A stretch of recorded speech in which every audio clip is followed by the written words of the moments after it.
Chairman of the Planning Committee here at Fenland. Welcome also to those members of the press and public who are joining us via the live stream. Before we begin, can I please take this opportunity to remind everyone to turn their mobiles and computers to silent and ensure that when using the microphones, the red light is on and then turned off when you finish speaking. So without further ado, we'll go to agenda item 1, and I'd like to ask member services if there are any apologies for absence. So over to you, Jo. Thank you, Chairman. There are no apologies for absence today. Super. Agenda item number 2 is to confirm and sign the minutes from the meeting of March the 20th, 24 and April the 3rd, 24. Do I have a proposer to approve the minutes of the 20th of March, please? Councillor Benny, who wants to second that? Councillor Hicks. Everybody in agreement? Show of hands on that. Thank you. Quickly to April the 3rd minutes then. Who'd like to propose? Councillor Benny, Councillor French second. All those in favour? Thank you. So, Councillor, agenda item 3 is urgent items. There are none. Agenda 4 is declarations of interest. Members' services will now go to each councillor in turn. And can you please tell them if you have anything to declare in relation to any of the agenda items for discussion and voting today. So over to you again, Jo, please. Councillor Benny. Thank you, Jo. I'm a member of Chatteris Town Council, but whenever there's any matters of planning arise, I leave the room there, so take no part in the voting or discussion. There's one item from Chatteris here today, and also I know Matthew Hall from Morton Hall. He's done work for me in the past, so I declare that I know him, and he does, and he's in fact doing some work for me at the minute. Thank you. Councillor Connor. Yeah, none for me, thank you today. Councillor Mrs French. Member of Marchtown Council, but I take no part. Also, agenda item number 5, I will not be taking part as I live close to the location. Thank you. Councillor Gershner. No declarations, thank you. Thank you. Councillor Hicks. None today. Thank you. Councillor Mafferdon. Nothing to declare today, thank you. Thank you. Councillor Marks. Nothing today. Thank you very much, members. Yeah, so thank you for that, Jo. Thank you, members. Now I'll hand over to Gavin Taylor, the Principal Development Officer, to present application FYR 23/20209 RM, agenda item number 5. So Gavin, when you're ready, thank you. Yeah, thank you, Chair. Good afternoon, members. Slight technical issue in that the device is not scrolling through the slides. Could it? Thank you.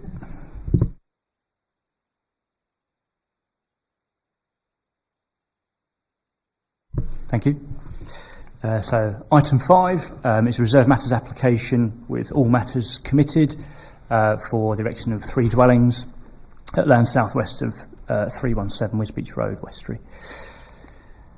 So just looking at the site, so it's located at the north of March. As you can see, site edge red there. It sits behind some existing dwellings that lead out onto Wisbeach Road. It sits south of some recent residential development and also sort of to the north of the KFC site, and Hostmore Avenue is to the east, as you can see on the site there.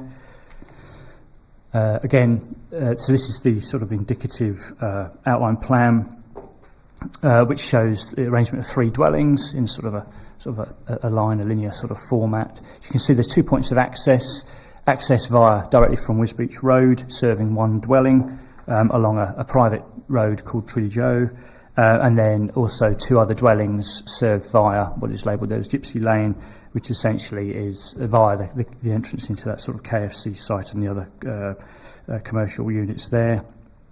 So essentially the site is split into sort of 1 and a pair, and sort of arranged in that sort of way. So as you can see from that layout, it's sort of that's the outline plan, how that was shown, and this is the committed plan, which is obviously quite similar to the outline plan. Again, you can see points of access as per indicated on the outline, parking for at least 2 cars for each dwelling, with sort of additional access still maintained for number 317, which is essentially the host dwelling. Bin collection points are to the rear of the plots, so served via Woodfield Drive. and generally arranged in, I think there were originally garages for this site, but they've been removed through sort of negotiation under this application. This is an idea of house type, so you can sort of get a standard sort of look at those. Quite traditional in form, 2-storey. They're all 3-bedroom, and they comprise a mix of red and buff-facing brick. Some photos here, as you can see. So this is basically the single dwelling. Access to that from Wisbeach Road, as you can see. So the dwelling in the background on that left-hand photo is number 317 Wisbeach Road, and that view you can see on the right-hand photo there is of the recently completed development along Woodville Drive. And this is the access road, as I mentioned, that would propose to serve the 2 dwellings via the KFC site, and then leads round to the rear of that to 317 and the 2 dwellings there. So the application seeks approval of reserved matters relating to access, appearance, layout, scale. The application is considered to propose a policy compliant scheme raising no issues in terms of highway impacts, visual impacts or residential amenity impacts. Condition 5 of the outline permission does require details of foul and surface water to be agreed at reserved matters stage, and the scheme proposes what appears to be an acceptable strategy. Ultimately, it would need to be agreed through the building regulation stage and any other associated consents, but on the basis of what we have in front of us today, it's considered that it's acceptable in principle, and accordingly, it's recommended to approve the reserved matters. Thank you. Yeah, thank you, Gavin. We have no speakers on this application, surprisingly. I'd now like to invite members to put questions to officers, please. Councillor Marks. Thank you. Real concern, condition 5, that whole area in the last 2-3 months has had major flooding. I have a real concern regarding discharge and how that will be dealt with going forward. We've had issues where I believe that some of the neighbours with some of the previous building works taken part in the last 18 months, 2 years, has flooded. We had flooding onto the road. I know we had tankers going in as well and removing quite a large quantity of water. What guarantees have we got for building control that we have a...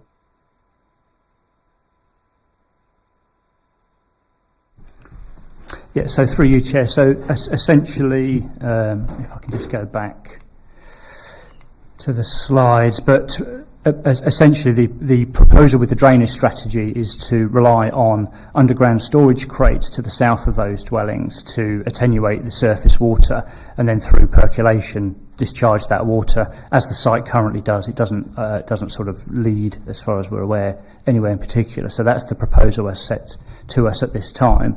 Under building regulations Part H, they would need to sort of demonstrate that that the site is conducive to percolation as proposed. Obviously, if they get to building regulation stage and it's not conducive to the strategy as they've set out here in terms of surface water, then obviously the condition set out in the recommendation is that the development must accord with the plans as proposed. So therefore, if it doesn't accord with that, then the applicant wouldn't be able to satisfy that condition, would need to come back to us with a revised strategy, which we would then have to reconsider under a variation to that condition. In terms of foul drainage, they're proposing ultimately to discharge into existing foul sewers. I think the IDB have previously commented on that, saying ultimately it leads to their system, so there would need to be a consent built in there nonetheless. But again, with regards to foul, that would be a matter that building regs would look at to ensure that it's achievable. And again, if it's not achievable, then they would have to come back to us with a revised strategy. The site as it stands, having regard to the latest EA mapping, indicates it's of a low flood risk area from rivers and seas and a low flood risk area from surface water. So we've got no technical evidence to suggest that this would lead to any sort of additional significant flooding. Nonetheless, they would need to satisfy building regulations of that drainage strategy ultimately. But on the face of what they've proposed, it's not dissimilar to what we've agreed on other schemes, so there would be nothing from a planning perspective for us to sort of indicate that we couldn't accept it at this stage. Thank you. Right. Sorry, Councillor Marks.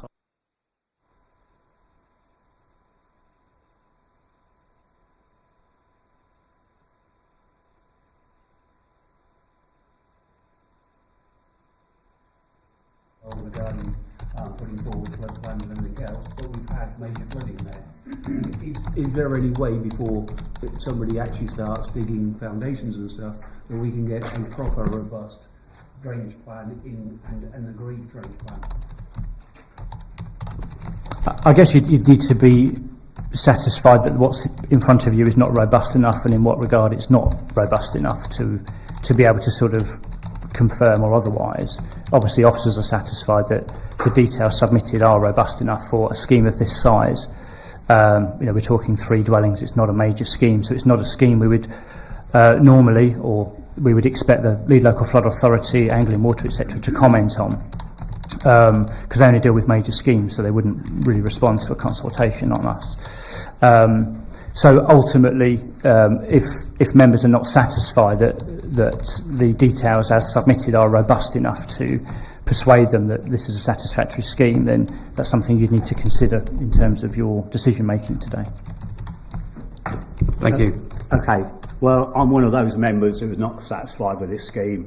I'm not going to reiterate all what Councillor Marks has said, but he's absolutely correct. We do know there's been flooding issues down there, and this doesn't fill me with confidence. We don't know whether percolation of the soil works. We have no agent or applicant here to answer questions, which always worries me. Not on just this application, but all applications when they don't attend planning, for some pertinent questions to be asked from members. So this does not satisfy me at all, to be fair. I would want something far, far more substantial on knowing where he's going to connect into the sewer. For me, I think the committee today need to be mindful of what's happened in the last 3 or 4 months, and Councillor Marks again is right, and we can't subject other houses round and things like that to the conditions, as I said, in the last 2 or 3 months. So I'm far from happy, but I'm happy to listen to what my members say, but for me, no, at the moment. Thanks. Councillor Mifflin, sorry. Thanks, Chair. Just a quick question. Can I please ask the officers how far from the site the main drain, the main connection for the sewer is, if they were to connect to the main drain? And also, there's a drain, if I heard you correctly, do you say foul water will be discharged into the drain, into the IDB drain? Did I hear you correctly? So essentially, let me just get the aerial photo up. This might be easier. So you can see the buildings over to the east of the red line site. So the sort of the commercial side of things, that's sort of Hostmore area. There's a foul sewer in that location, it's understood. Ultimately, the run of drain from that, I believe, is picked up by the IDBs. That's what they've indicated in their comments to us. So the applicant would need to obviously tee into that somehow, and again, through Part H of regs, they would have to demonstrate how they're going to do that, what the rates would be, etc. So that's where the run is, and yes, the comments from the IDB published on this application indicate that they ultimately pick it up at the Anglian Water, through Anglian Water. Thank you. Sorry, what's the actual distance, if you don't mind me asking? You'll have to bear with us if I can try and measure that. 1 second.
So distance from the application site to Martin Avenue, which is where we see those commercial buildings there, is around about 90 metres. Looking at this, I've not got the mapping to show where the connection point would be or anything like that. So we don't have that on our layers, unfortunately. But just to give you an idea of sort of distances in that regard. Yeah, that's fine, Gavin. We've got some idea. Have you finished, Councillor Bifferton? Yes. Would you like to come back? Maybe later. Thank you. Okay, Yeah. Councillor Hicks. Correct me if I'm wrong, but I believe that the sewerage has to be connected through the fact yard. Is that correct? And if so, has that permission been sought? So through you, Chair, I mean that would be a private matter to be dealt with nonetheless. So not something that would be a material consideration for us here as planners. So the proposal is to connect to that foul, which, if successful, would be in accordance with the plans as proposed. If that's not achievable because of either agreement or otherwise, or logistically, then the development wouldn't be able to accord with those plans as proposed. As I take it, then, if that permission's not sought, they don't get the planning permission. That's it. Well, we could basically, we're not granting planning permission. We're agreeing reserved matters details today. The planning permission has already been granted through the outline. So essentially, we're agreeing the details today, but nonetheless, the development would have to accord with those details approved. Yeah, Otherwise, exactly. if it's not achievable, they would have to come back with a further application to amend those plans. So you're clear on that, Councillor Hicks. They've already got planning permission. This is just to tidy it all up. But still, I'm far from happy still. But Councillor Benny might to Yeah, thank you, Chairman. pacify me a bit. I mean, I don't think anybody's happy with this today. I've been sitting here listening to what's being said. I know Councillor French, who's been very quiet today, does live next door, and I certainly know the problems that Councillor French has had and the worry that the flooding that she has had around her house. I cannot see where this is going to alleviate that, only add to it. Obviously, we're answering questions to officers. Yeah. Councillor Benny. Yeah. And, you know, I would want an assurance, or I would like to see something in place, a condition, to find out where this sewage and where the water is going to run to, because I am not happy, like Councillor Marks and yourself. I'll leave the rest till we get into debate. Would you like to come back on that? Because there's obviously still in questions to officers. I don't think you can really reply to it, really. But No, there wasn't a question. that wasn't really a question, but we're still in questions to officer.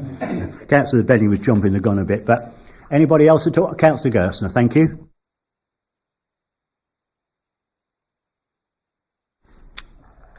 Is the local planning authority satisfied that bin collection can be collected from the shared private driveway?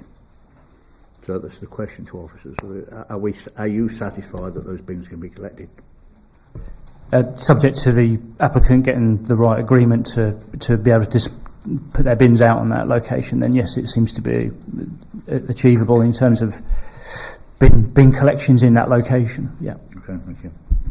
If I can come in there, where the application site is, he would have to get permission. Again, it's not a material planning consideration, but he would have to get permission from whoever owns Woodville Drive. I think I'm right in saying, but he could actually, if he wanted a strategy, he could actually get a private contractor to go around the back of KFC and obviously collect and deliver bins, refuse bins. So. But the way he's describing it and the way he's put it on that, he would have to need permission from the owner of someone down Woodfield Drive. So it's another one of those, Councillor Gerstner, really.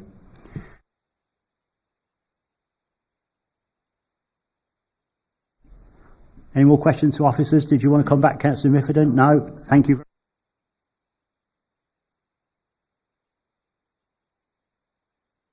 I'd now like to invite members to debate the item in respect of the material planning considerations relevant to the application. If you would like to speak, please raise your hand. So we're in debate. Councillor Benny, did you want to kick that off? I didn't raise my hand, but yeah, I'll give it a go. I'm telepathic, I'm telepathic, Councillor Benny. Yeah. One of my many attributes. Truthfully, there is nothing I like about this application. I think it's shoehorned in. I don't think the drainage strategy is at all suitable for what is there. The sewage, the wastewater, the bin collections, they've got no right of access unless they can do it by private agreement down Woodville Drive. There's a lot of assumptions made on this application, which to me makes it an incomplete application. It's a real shame we haven't got somebody here who could answer the questions, but if they don't turn up, then we can't do anything about that. I have very serious concerns about drainage here. I saw Councillor French and her good husband over Christmas, and it was very distressing to see, and I don't think we should be just passing this to for somebody to make profit. We've got to take into account the people who live around there. This will in no way alleviate the problems that are in this area with flooding, and it isn't just Councillor French. There were neighbours who had pumps running all the time, and because they were pumping the water out into the road, the police came and said, if you don't stop pumping, we'll prosecute you, your house is insured.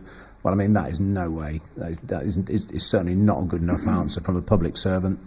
I think this is an incomplete application. It doesn't satisfy me in terms of drainage, it doesn't satisfy me in terms of sewage, or even bin collection. I think that, looking at this, I really struggle how we can pass this today. We need more answers. If the applicant had turned up, maybe he could have shed some light on it, but he hasn't, and I'm very disappointed with this one today. I think you summed it up fairly well nicely. Councillor Gerstner, have you got something to add to that? Thank you. I agree with Councillor Benny, but it is in the documentation that there was a revised drainage and pump and sewerage document put in. But again, I agree with the local councillors here that it's very questionable, and we need more information, more detailed information than what we've been given here today. Yep, pertinent point, Councillor Benny. Councillor Marks, thank you. Thank you. I think, like many here, I have some very major concerns regarding this. My other concern is, yes, we have a report, and when there's a sub-report regarding drainage. However, what we're not clear on is when that finally was done. Obviously, we've had flooding from Christmas through. If this report was done previously or at that time, did it take in the full account of what flooding issues were there? And when you actually look at the site now, those aerial photographs, I believe, are quite old. Around that site as well, there is an awful lot more property built, which has given a lot more land coverage of tarmac drives and everything else. So I do have a real major concern that all we're going to be doing is handing somebody, i.e. the local residents, a major problem going forward. I personally feel if we're minded, defer this and actually ask the developer to come in and explain at the next meeting or whenever we can get into the meeting to listen to what they've got to say, having heard our concerns today. Yep. Councillor Benny, thank you. Yeah, thank you very much. I'd even go one stage further than Councillor Marks, and I would want to see some drawings on the table for this. I don't think we sit here every week and we're promised gold and silver and all sorts of things when somebody wants planning application. As soon as it's done, truthfully, they don't care. And this, we want to see some drainage plans that we know can be connected, and we know this is going to be dealt with properly. There's an enforcement case that is going on very close to this. Very similar kinds of problems on that could happen here, and truthfully I don't feel confident enough to pass this today. Either we defer it until these drawings have been submitted so we can see exactly where it's going, and I mean if the rates across third party land can't be agreeable, it won't be built anyway, but I would like to see some drawings. Disappointment that the agent isn't here today to make his case. I don't think we should be doing his dirty work for him. Yep. Councillor Miffordin, thanks. Thank you. I just want to agree with Councillor Benny. I think we should see some drainage plans before we can go forward with this one, because I think I was speaking to someone and I was reminded that this area particularly is part of the original island, and its soil is mainly clay. So we need to really look at flooding issues and take it seriously. So I think we should, if possible, ask for detailed drainage plans before we make a decision on this. Thank you. Councillor Benny? Yeah, could I put a question to officers? I've got it wrong, and I got it wrong earlier. I'll hopefully get it right this time. One mistake is tolerable. The second one is not. Right, so absolutely. Any more before I close the debate? I think we've all had an airing of it. Thanks. Debate's closed. Councillor Benny, questions, clarifications to officers. Thank you. Question for officers. I'm not happy passing this today. In its present form, I don't think it's fit for purpose. We must give the applicant a fair chance to come back with the necessary documentation. If we deferred this today to and ask for the drainage schemes and how the sewage and water is going to be handled, is that something that officers could work with to bring those forward so we can see it? Because without those, I don't see how we can pass this today. Yeah, thank you. So through you, Chair. So in terms of sort of, I guess, trying to understand what further drainage information sort of may be necessary to sort of satisfy members, you could ask for confirmation of where maybe the foul connection point is, and how that would be made from the site to the nearest connection point, to obviously deal with the foul that we're talking about primarily in that point. In terms of surface water, you could ask for demonstration of ground conditions being suitable for soakaways as proposed, and percolation tests. That I'm not aware that there's anyone in-house, certainly no planner qualified to be able to understand sort of drainage information in that regard, percolation tests. But obviously they could theoretically submit some details from a qualified hydrologist or drainage consultant that could confirm that the ground is suitable for the proposed drainage strategy. So you could ask for more details in terms of the suitability of the ground for drainage, and also that foul connection point. You could ask for that detail if you felt it was necessary to do so. So that could be something you could ask for in terms of further information, if that helps. Okay. Thank you very much, Gavin. Anybody more questions for officers at all? No? Right. So, as with all previous committee meetings and decisions, do I have a proposer, first of all, to go with officers' recommendation to grant planning permission? So, we need a proposer for that first. So, I can't see any hands there. So, obviously that's failed. I'm looking for another one. Councillor Benny? Yeah, thank you, Chairman. I'd like to ask for a deferment on this case and to find out, as Gavin has suggested, that we get confirmation of where the access point for the sewage connection is. And I think we need the reports, because this is incomplete without the report stating where this surface water is going to run to.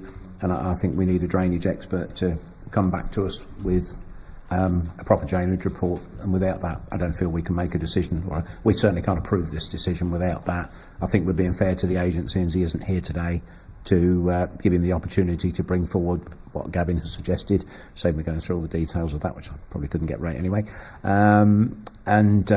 So we defer this until we get the reports that we need to make this final decision. Would that be fair, Chairman? Okay, so I've just got to make obviously committee aware. If we're going to defer it just on flooding issues, surface water, percolation issues, and whatever's associated with that, that's all we can bring it back for. If we are happy with the rest of it, when it comes back to committee, if it comes back to committee, that is all we can determine. The rest, sorry, Councillor Benny, then I'll bring you, Councillor Expert. That's just outlining the situation. If you're not happy with anything else, this is the time to say that. If you're not happy with the bin collection, we can add that in, and you'll have to bring some stuff back for the bin collection. But we can't, after we've said that, after we've made those conditions, bring it back on those two. But we cannot bring anything in at a later date other than that. So, Councillor Benny. Yeah, I would like to include the bin collections on that as well. Okay. Because I'm not confident that the bin collection down Woodville Drive is sufficient either. If a private contractor could do it from Gypsy Lane, then that is fine. But I think this needs to be clarified. Absolutely. Okay. Councillor Mark, sorry. On clarification of discharge for foul, I know it's obviously going through a third-party land, but we really need to see some sort of agreement in principle that they have actually got the right to discharge across there, or will have, because the problem we could get into very, very quickly is they could come back and with a different scheme, and we've already approved it. So I would. Is there any way we, as part and parcel, we could have just a letter in principle or whatever to say that there is this? Okay, so that's a very pertinent point, Councillor Marks. I'm going to bring in Stephen, our legal executive, to throw some light on that. Thank you, Chair. Well, the question can be asked of the developer, but it's not strictly a planning matter, whether or not agreement is reached. So I wouldn't really advise you to go down that road of requiring. If the applicant wants to offer that information, fine, but it's not relevant to your determination. So we could request it, but not require it. You could request it, but I'd have to give you a big health warning that it's not relevant to the determination of the application. Okay. Okay, so we've got a proposal for deferment through drainage and foul water and obviously percolation issues. Also, we're putting in the collection of bins. Councillor Marks, do you want to add this other request for information of where they're going to connect to the sewer, whosever premises it may be? Would you want to request it, or do you actually want it? I think it's a request. It's a nice to have. It sounds like it's not we must have, but it would be a nice to have, which hopefully the agent will turn up with this as one of the listings, and we then have a bit more of a comfort factor regarding this going forward. We understand, or I understand, it's not a legal requirement. However, as we're requesting, I think it's a nice to have if they could bring that back to for subsequent meeting. It's nice to have in your back pocket, so that's fine. So a couple of minutes ago we had a proposal to defer that by Councillor Benny. Sorry. If I could just clarify, I think we're quite straight on the drainage, sort of what's being requested here. Just in terms of bin collection, could I just get a feel for what we're going to be asking the applicant to come back with in terms of clarification, confirmation, please? Benny, do you want to, or do you want me to? Yeah, I don't feel confident that he's got access to empty the bins from Woodville Drive. And if he hasn't, then that doesn't work. If he would like to come back with a different scheme using private collectors off Gypsy Lane, then I'd be happy with that. That would answer the question. Or if he can come back with an in-principle agreement that the landowners would allow them to collect the bins from there. We've got to make sure these things are right. If we don't get them right at this stage, it causes problems for everybody further down the line. And also a request for more information or a letter in principle or whatever the agent wants to give us regarding of the sewer connection at the first available point. I think that's where we are. So they're the three things we want to clarify, bring him back or bring somebody back for deferral for that. So Councillor Benny's proposed it. Who wants to second it? Councillor Marks. All those in favour of deferral then? That application's been deferred. Thank you very much.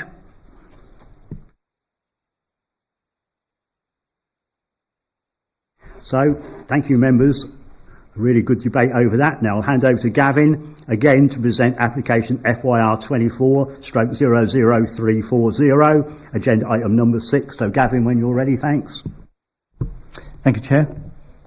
Item number 6 is an outline application for the erection of up to 2 dwellings, including access we've committed at Church Lane, Tid St Giles. Just refer members to the updates that went out to them yesterday, just in respect of revision to one of the refusal reasons in respect of flooding. So just looking at the site, so the site sits to the south of Tid St Giles along Church Lane there, as you can see on the western side. You can see a linear pattern of development extending northwards opposite, back into the core of the village.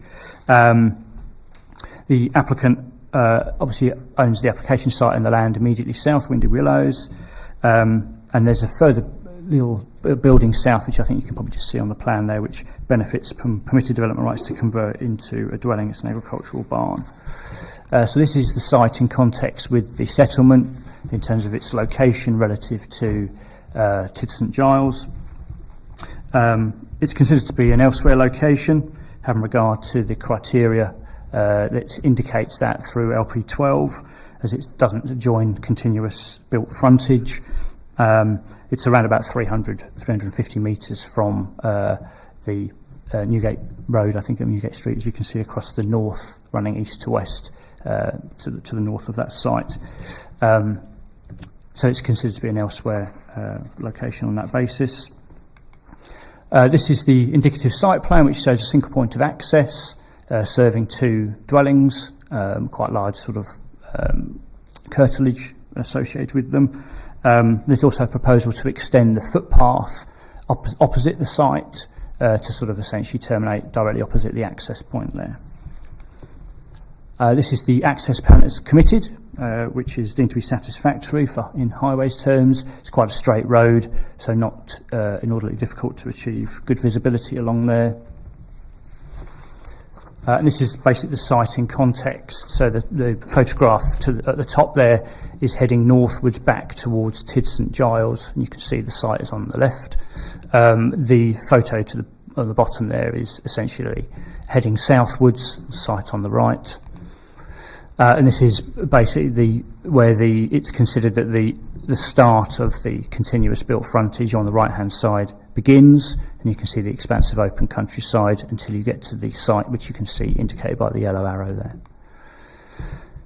So the application, in summary, proposes up to 2 dwellings. It's outlined with all matters reserved apart from access. It's considered to sit outside of the continuous built form of Tid St Giles. Tid St Giles itself is identified as a small village. It's not considered to be residential infill within a small village, as defined under the spatial strategy policies, and therefore there's conflict with LP3 as a result. It's considered that urbanisation of this area would erode the open character of the area, the rural feel, again at odds with policy LP12 and LP16. In addition, the application site is located in flood zone 3, and whilst it's been accompanied by a sequential test, it doesn't take into account suitable scope for that because it's an elsewhere location. The standardised approach taken by this council is to expect a district-wide assessment of alternative sites at low area flood risk, and therefore it doesn't accord with that because it's too narrowly restricted to Tid St Giles itself. Essentially, there are fundamental in-principle policy issues with this, as previously determined in 2022 when this application was put for members then. Ultimately, the reasons for refusal previously were spatial location, character harm, highway issues and flood risk. The highway issue, however, has been addressed through this latest submission, leaving just those last 3 reasons for refusal. And yeah, that's it. Thank you. Cheers. Yep, thank you once again, Gavin. We have 1 speaker on this application. I would now like to invite Shana Jackson, of course she's the agent, to make her presentation to the committee. When you're nicely seated, you've got 5 minutes. Thank you.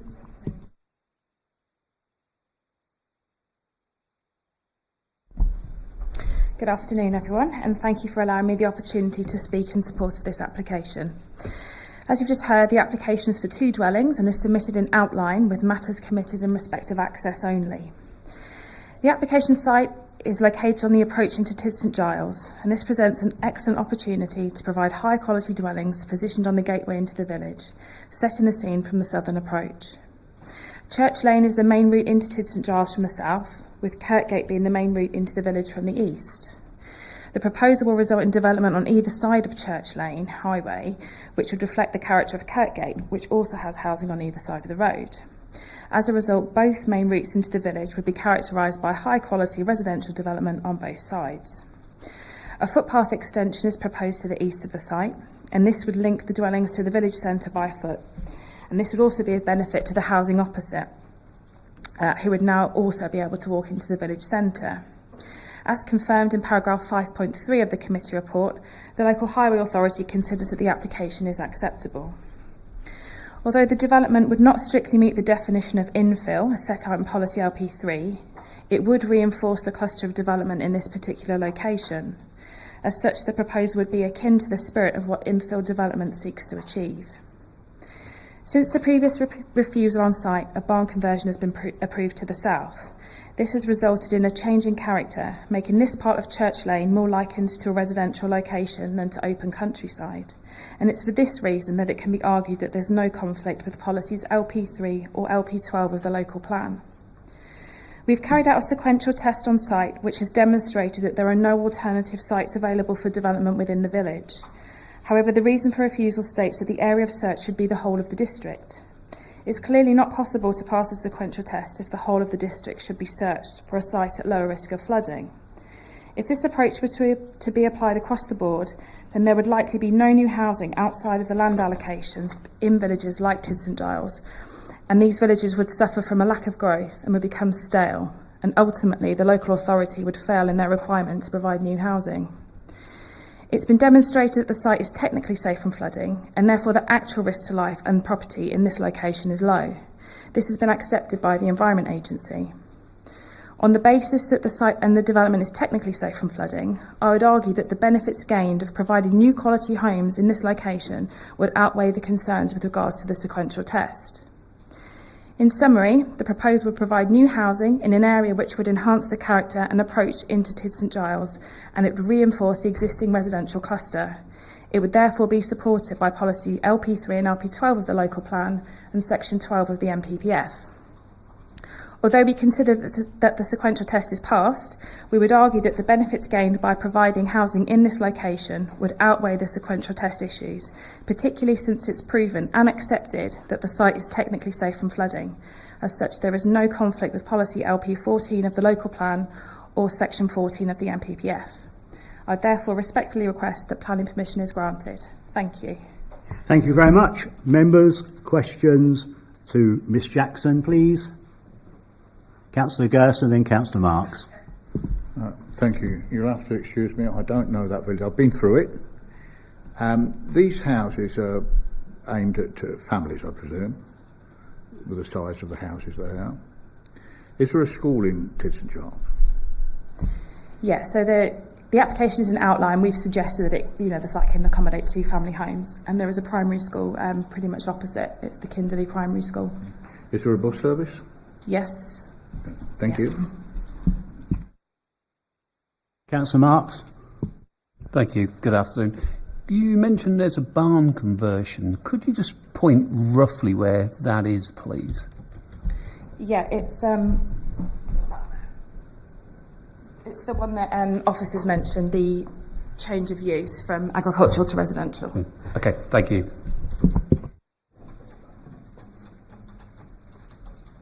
Councillor Mifferton, yep, thanks. Thanks, Chair. Don't know if this is a question or not, but the Willows is right next door, and then there's a barn conversion. And when I went down there, the school, like you said, is not very far away. It's just on the right, across the property. I don't see. Would you consider this an elsewhere location, considering that there are houses next door and opposite? For me, I would say that the house within the sites within a cluster of existing development, it's not isolated, and therefore I wouldn't consider it to be elsewhere.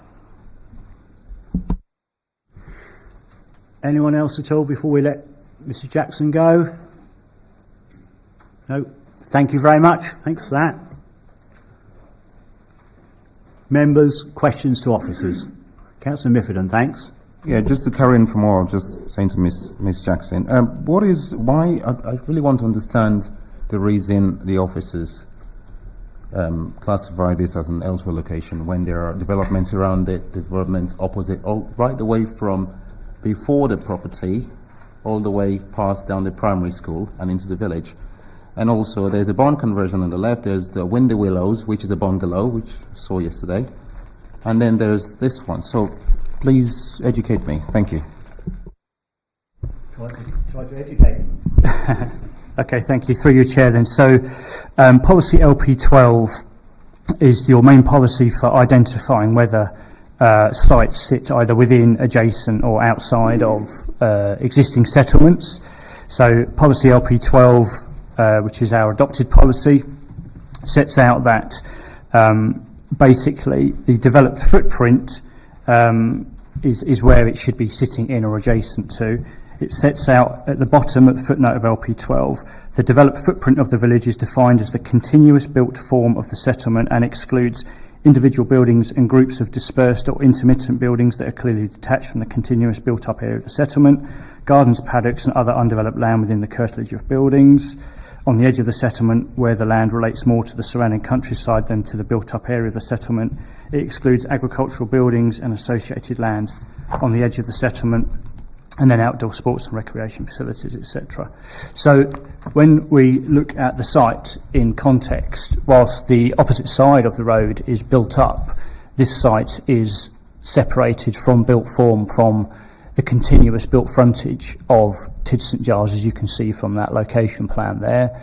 And you have about 350 metres of open countryside separating the site from where the built form picks up on that side of the road. So it's considered it doesn't meet the requirements of LP12 on that basis and therefore sits outside of the continuous built frontage. And just to remind members that this application was refused by the Planning Committee in December 2022 for that very reason. So that's material consideration that you need to consider. Thank you. Thank you. Well, that's before the barn conversion was approved, wasn't it? And also, if you'd say the continuous build form, there's a barn conversion, there is Willows, Windy Willows. Windy Willows is a very old bungalow that's been there for a long time. It's not a new build. It's right next door to that. I still don't understand how this is an elsewhere location. Sorry. So if I can come back on that. So the footnote to LP12 sets out that developed footprint excludes individual buildings and groups of dispersed or intermittent buildings. So we would consider that the barn, which has been converted, I don't know if it's been converted, but certainly the barn which has got permission for conversion, and that single farmhouse that sits to the south of the application site is intermittent or dispersed development. So therefore it would not meet the criteria of developed footprint on that basis. All right, I think that's subject to individual interpretation, I would say, personally, but thank you. Okay. Any more questions to officers at all? No? No, that's fine. You haven't got a question for officers then. That's fine. Okay, that's... Now, planning considerations relevant to the application. If you'd like to speak, Councillor Hicks. Yeah, this is the crux of the matter, isn't it? It's all down to interpretation. Do we consider this an elsewhere location or not? But just to play devil's advocate for a little while, I would hasten to add that this is actually in flood zone 3 and we have to make considerations to previous decisions as well. So there's quite a lot to take on board here. I'm personally... I tend to agree that it isn't an elsewhere location, but that is down to interpretation for my own personal opinion. So there we have it. Councillor Marks. I think regarding flood zone 3, we've always got to take into consideration that there is a barn conversion. My guess would probably be that was also in flood zone 3, and that was passed fairly recently as well. So we need to be consistent on where we go with these decisions. Yes, it's been turned down previously. However, haven't things materially changed? Well, all of a sudden we've got a barn now that's suddenly become living as well, and that more than likely was in flood zone 3. Is it an elsewhere location? I sit on the fence slightly regarding that. However, I look at this like there's another application later. It's a bit like the one on the way into Chatteris from Doddington. Again, And I know my colleague over there, Councillor Benny, will say when you come into a village, it's very nice to see nice properties built up. So, yeah, at the moment, undecided. However, probably they're erring on the side of, this should go forward. Good point. Councillor Benny? Yeah, thank you, Chairman. Well, I've looked at it and I've listened to the debate, and I'm probably less undecided than most because I actually like this application. As Councillor Marks just referred to, I like to see nice houses as you come into a village. Sets the tone for how you feel about the village. It makes you think, oh, this is a nice place, and by the time you've driven past 3 or 4 of them, you're not thinking that, and you've then said that you are in a nice place. And it is a nice place. I've been there several times. Elsewhere location, I don't consider this is. I think that, you want nice houses there. I know it's an outline application. We've got no detailed plans of what is going to be there, but it's a fair sized plot, so we're going to end up with two reasonably sized nice houses there. It's a village. Villages need houses. It's got a school. We don't want to see the school close. Adds to the public transport for people who live there, and other people who live in these houses may not use public transport. But if somebody from the village moves to there, that will free up another home, and so on and so on. So it does provide first-time homes for people by passing big houses. I think this is a good use of land, which is what we're looking at. I think to apply the sequential test across the whole district is unfair. We should look at this as a TID issue rather than across the district. And I think the need for housing would probably lead to overcome the sequential test, because the sequential test is a block to delivery. And I think this would make 2 very nice homes for people. Pertinent points. Councillor Benny as always. Councillor French. Thank you. I'm not going to repeat what Councillor Benny, most of it I do agree with. I'm a bit confused. Most. A bit confused. There's conflicting information here. We've got the parish, I think the parish council or objectors saying that the school is full, and then supporters are saying it will help the school thrive. So is the school full or is it not? Gavin, you could perhaps throw some weight on that. Perhaps not. No, I've no idea, to be honest. I think we probably just have to look at what 2 dwellings, what the pupil yield would really be, though, and the impact on a school. So, and obviously, pupil numbers vary and fluctuate from year to year, so I'm not certain that whether it would push the school over the edge or not, I couldn't say. Thanks for that, through you, Mr. Chairman. I mean, we've got 2 3-bedroom houses. You're not going to have many more than, 4 or 6 children, I wouldn't have thought. Schools do need supporting, and I do notice in there is a village shop, and they're lucky to have a village shop, so I think that would enhance and help the shop out as well. So Yeah, I'm like you, Councillor French. I think 4 or 5 children, 2 houses, as a compromise. I don't think that would overburden the school too much, and if it does happen to drop down 6 or 7 children going to a bigger school next year, it'd probably help fill that gaps, and it's continuity. But we are where we are. Councillor Hicks. Just one more thing to make members aware of here is that if we was to pass this, it will set a precedent for the remaining strip of land up there for future developments. I think we'll open that up for could do. Well, that's not a material planning consideration. That we have to look at whether this land is in planning committee's judgment is okay or not. We can't look and say, well, there's 20 acres of land there, well, that's opening it up, because we don't know, do we? The man may say, oh, I don't want any built there. So we've got to really ignore that comment. Although, as I said, it's a pertinent one, but we cannot put that into the equation here this afternoon. Councillor Marks. I think following on from that comment, I'm always minded Fenland villages are built on main roads. Most Fenland villages started as one road in, one road out, with houses either side. Yeah, I know we can't take into consideration, but we're not looking to build behind. We're looking to build on a roadside, which to me is a Fenland village road.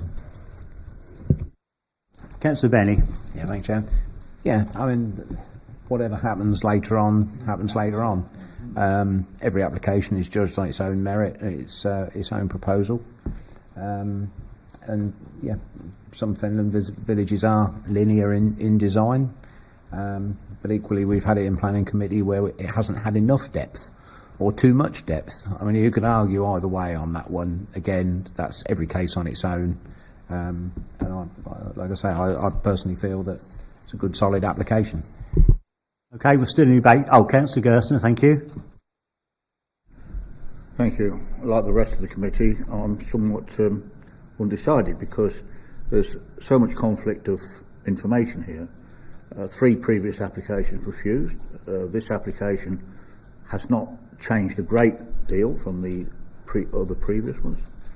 I have to put some weight to the Tid St Giles Parish Council. They're the local people, they're the people on the ground who are not supporting this application.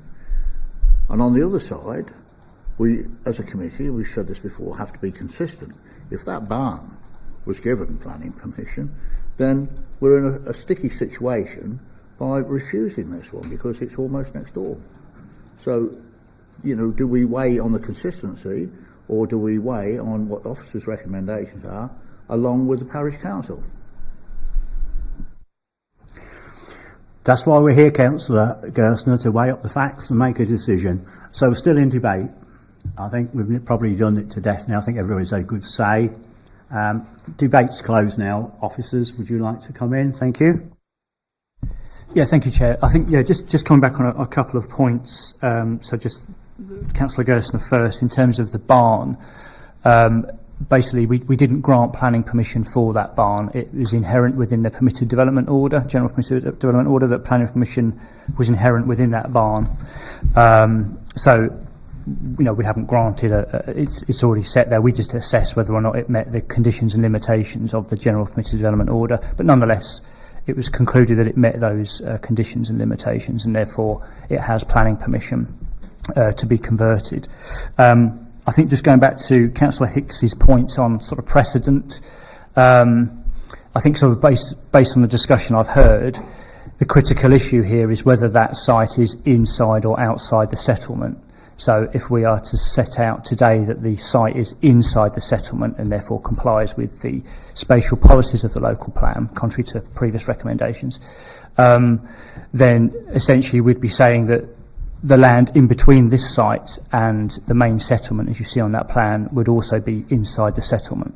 So where you raise concerns about precedent and the ability to deliver the rest, you know, if this council determines that this site is inside the settlement, given its relationship with the continuous built form, then it would almost be difficult then to determine that the rest of that field, that 350 metres of field between it and the main core, is not also the settlement.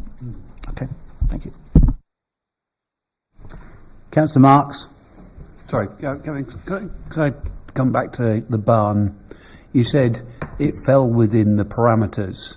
So how does we get round flood zone 3 on a barn that's next door, and then we get to where we are now, flood zone 3, and again with sequential test as well, regarding where the barn fell into to where we are now with this site? Yeah, if I could answer that, Chair, that would be good. So in terms of sequential test, so sequential test is based on new development in a site, so new development going on land. Obviously the barn has been there for years and therefore is existing development, so the sequential test does not apply. So our sequential test for flood risk is about locating new development in land areas of flood risk or low flood risk, preferably.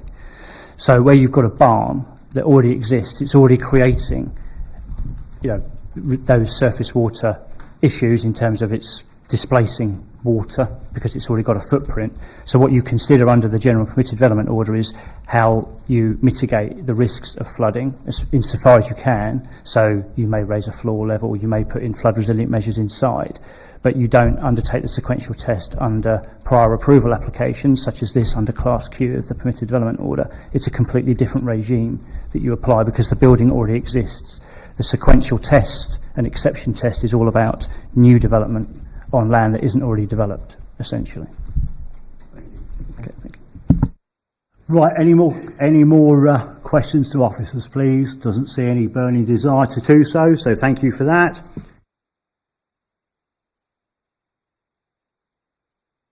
I have a proposer to go with officer recommendation to refuse planning permission, to refuse it. Councillor Hicks. So what are you proposing? I'm proposing to go with planning officer's decision to refuse it. Okay. Have we got a seconder on that one? Councillor Gerstner. Okay. So we've got a proposal to go with officer recommendation to refuse this application. Councillor Hicks propose it. Councillor Gerstner second it. Can I have a show of hands on that? Those against, just for the proposal. So that obviously proposal has obviously failed. So I'm looking for a new one. New proposal. Councillor Benny. You were looking at me already, Mr. Chairman. It's that telepathy. Telepathic me. It is too. It is that. Okay, So- Mr. Chairman. Right. And also we need obviously I have one or two. reasons. I have one or two. Oh, lovely. Right, okay. Carry on. Right. I would like to propose that we go against officer's recommendation and approve this application. My reasons for doing so is that I consider it within part of the built form. The sequential test, I think the need for housing and the fact that the sequential test is taken across the whole district is unfair to the village of Tid, because it's the need for Tid, not for the whole district here. So I feel that the need for housing should outweigh that. I feel that this will support the school, it will support the shops. Villages need support to keep their services going, keep the bus service going, keep the schools going, keep the shops going. And whilst this is a small part to play, this is part that is in play to secure the village. I don't think it's a relevant point of what may happen in the future in terms of other land. We're looking at this application, and I think, again, this is a benefit to the community, and it will be a benefit to have nice houses on the entrance into a village as you come in. Would you like anything else, Mr. Chairman?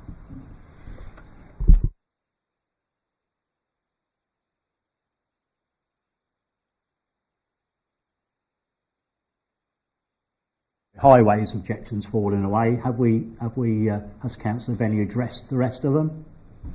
Yeah, I think all I would say is obviously the previous refusal reason back in 2022 set out quite clearly that it was outside the settlement.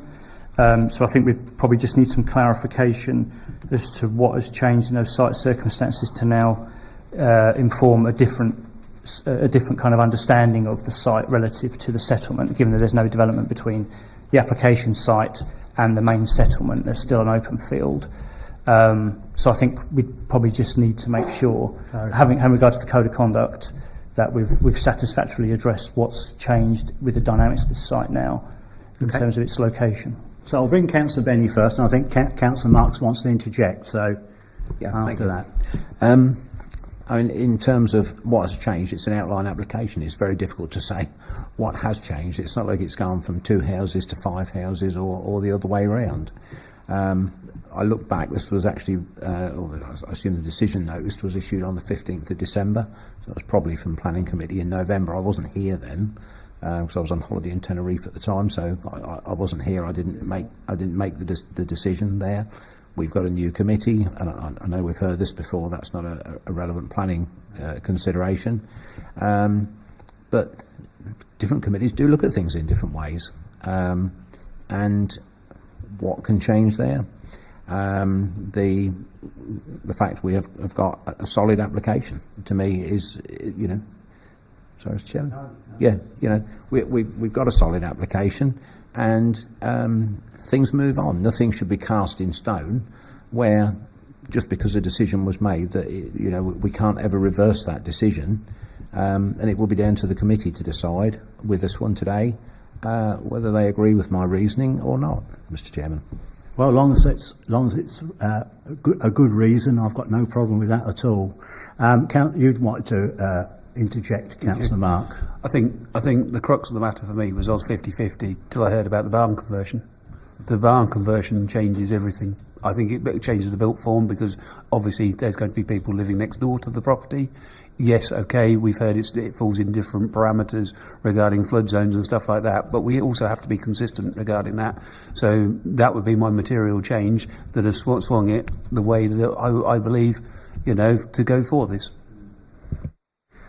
Yes, good Yeah, point. I think I'm satisfied with that. To be fair, I think I'm going to take that proposal to go. I was going to say, I think Councillor Mark has actually identified the reason. I did think of that. I did actually write that down on my list, which I didn't mention. But yeah, I think that is enough. That's for me. I'm happy. Enough to change the previous decision. Yeah, I'm happy that barn conversion has altered the situation for me. So we've got a proposal 2 or 3 minutes ago from Councillor Bennett to go against officer recommendation to approve this this application. Who wants to second it?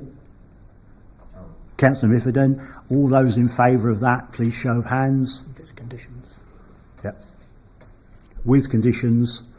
All those against. We'll do this first. All those against. So 2. So that application has been approved with conditions. What conditions? Are we going to leave officers to make reasonable conditions? I'm happy. Normal, with that. reasonable conditions. Officers to decide. Officers decide. You happy with that, Gavin? Yes, thank you. Happy Yeah. as you can be. Yeah, no, that's fine. Yeah, it's an outline, so that shouldn't be too bad with the conditions. Yeah, I mean, I don't really need to know any more about it. I'm more than happy as chairman to leave that to your discretion. Okay. Thank you. So we don't need a break yet, do we at all, do we? So now I'd like to ask Gavin to present agenda item number 7, FYR 24/0108F. You're very busy this afternoon, Gavin, so when you're ready. Yeah, thank you, Chair. So item 7 is a proposal for a detached double garage in the residential curtilage of an existing dwelling at 59 Elwyn Road, March. So just looking at the site in context, it's located within the built settlement of March, as you can see. So Elwyn Road comprises quite a mixture of dwellings, but nonetheless, in this particular location, there's some quite large properties, including the application site itself.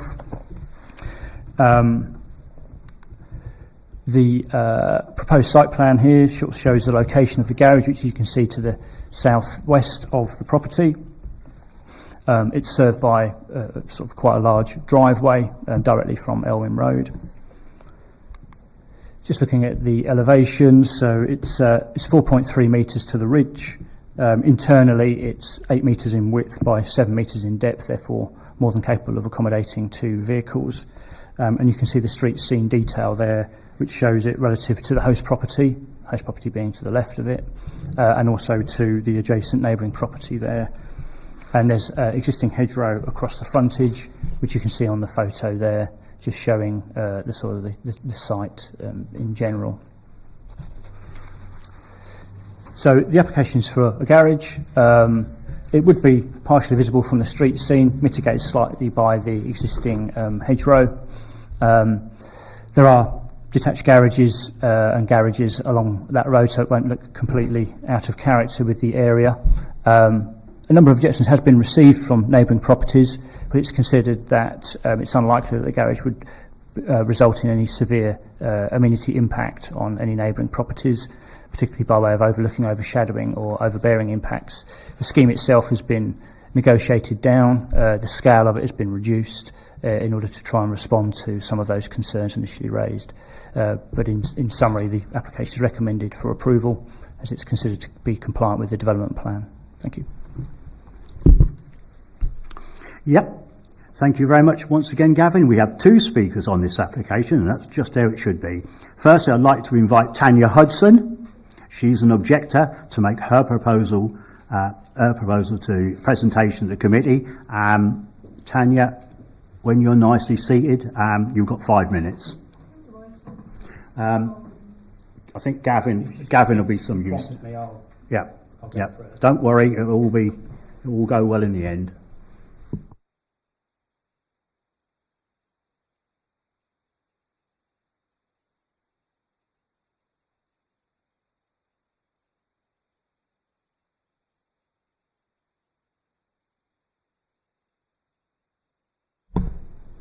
Good afternoon. My name is Tanya Hudson, and I live at 63 Elwyn Road, which is the property that is next to the proposed garage.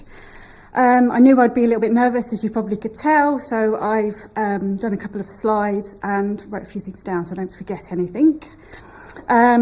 Just to make sure that I actually cover the reasons why we and the neighbours of Elwyn Road would kindly ask for this application to be refused. In the first slide, I have quoted the reasons the neighbours of Elwyn Road have objected against these applications, and they are stated as that this proposed construction is excessive. It hasn't been reduced in size, only slightly in height. It distorts the spacious and traditional character of the street. It impacts negatively on the street scene of Elwyn Road.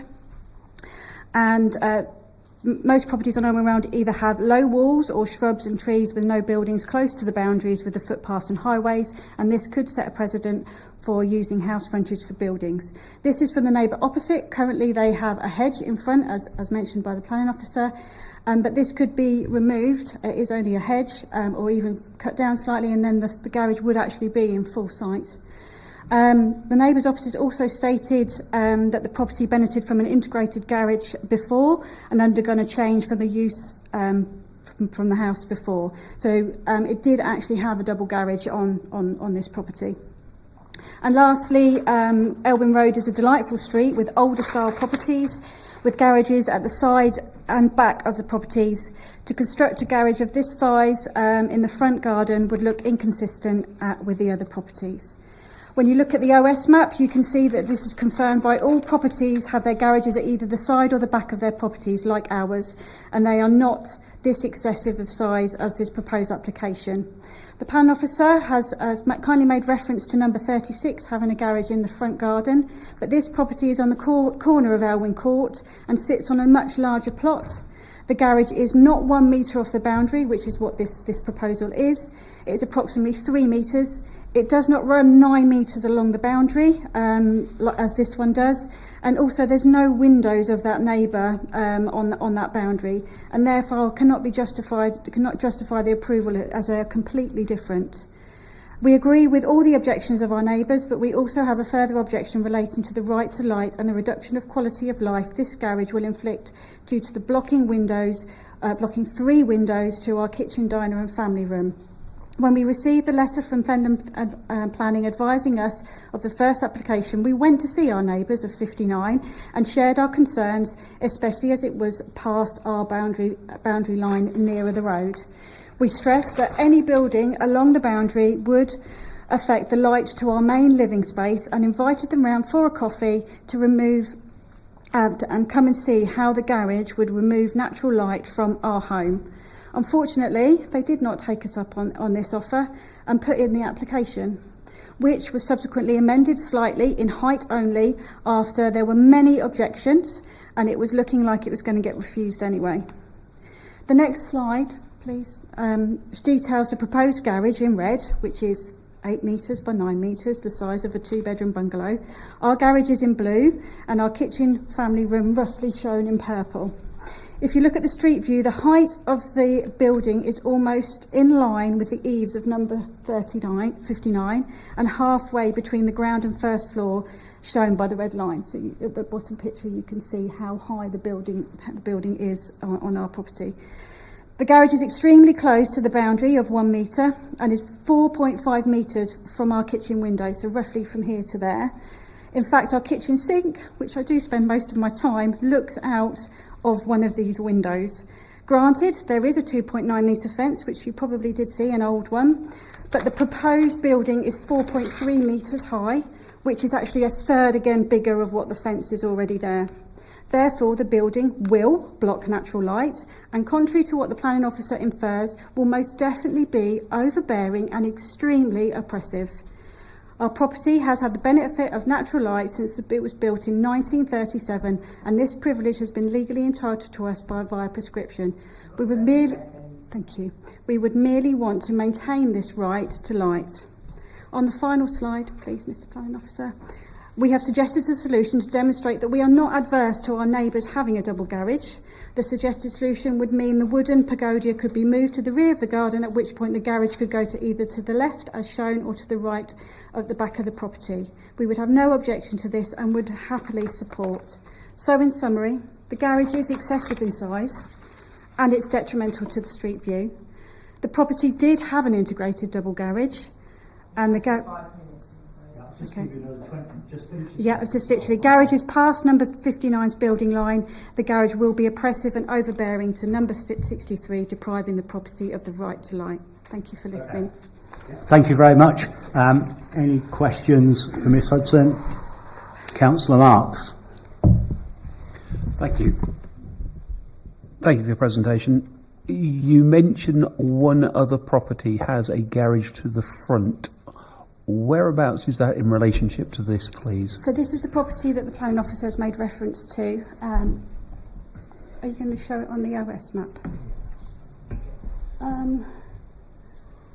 Sorry, can I stand? So yeah, absolutely. This is not, it's this property here, isn't it?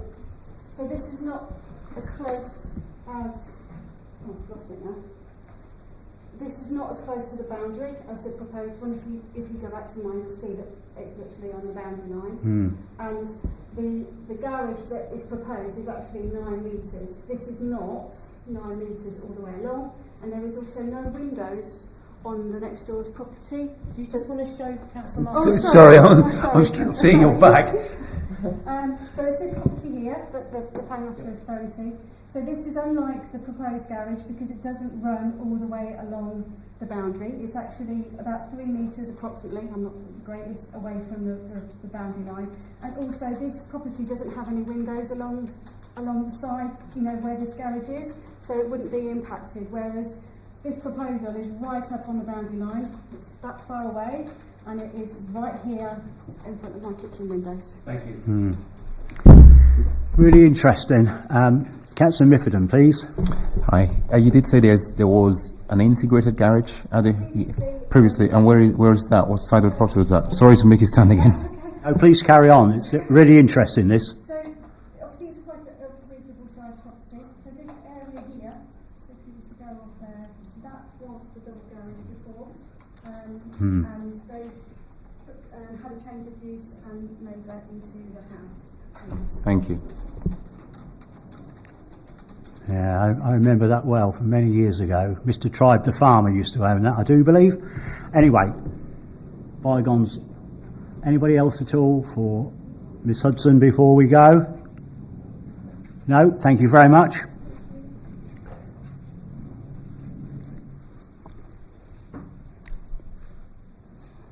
Right, now invite Matthew Hall. Of course, he's the agent to make his presentation in committee. I did give Miss Hudson another perhaps 15 seconds, so if you care to take that offer up, I shall be very flexible. Mr. Hall. Thank you, Mr. Chairman, members. Could we have the Ordnance Survey map on the screen again, please? Thank you. So just picking up on sort of what the officer's report said and what the previous young lady said. Number 36, I'll get up. It's obviously this one here. That garage, double garage, approved by the officer 2012 from my memory, which is what previous young lady referred to, what the officer refers to. And it is built out on the frontage there, which we looked at. So character of the area, this is about 80 metres away. The garage is at the front. Sorry, Matthew, I was going to pick up on the presentation. So, you might be able to take it with you. Chairman does make some good ideas. He does occasionally, yes. So you can see the garage there that was referred to, but that garage in the last 2 years has been extended, which we did. So that's now a triple garage that has come closer to the boundary. Property next door is a chalet bungalow. Picking up on what the previous lady said, I would respectfully probably disagree. This property here, which is next door, I know we're looking at this one, this property next door, I believe, does have windows on that side. If I'm wrong, I'll be corrected, but I'm fairly sure that does have windows on this side. So we've looked at the character of the area. 80 metres up the road, there's a garage out the front that's been approved and extended, which is also higher than what we're applying for. Could we have the 3D view on the screen? Thank you. So, I think it's the other one, please, Gavin, sorry. So we've produced a bit of a 3D drawing which shows number 63 next door and where the garage is going. So you can see there, property next door has got no first floor windows on, and there are 3 windows downstairs, which I think in the officer's report says one's a toilet, a cloakroom and a kitchen. And you can see there's a section of fence which is approximately 2.9 metres in height, which has been there. We worked on this property 2013, so it's been there over 10 years, that fence, and that's where we're obviously putting the garage. And the garage is situated to the north of the property. Property next door is to the south, so we're to the north. Could we have the next slide on, please? Thank you.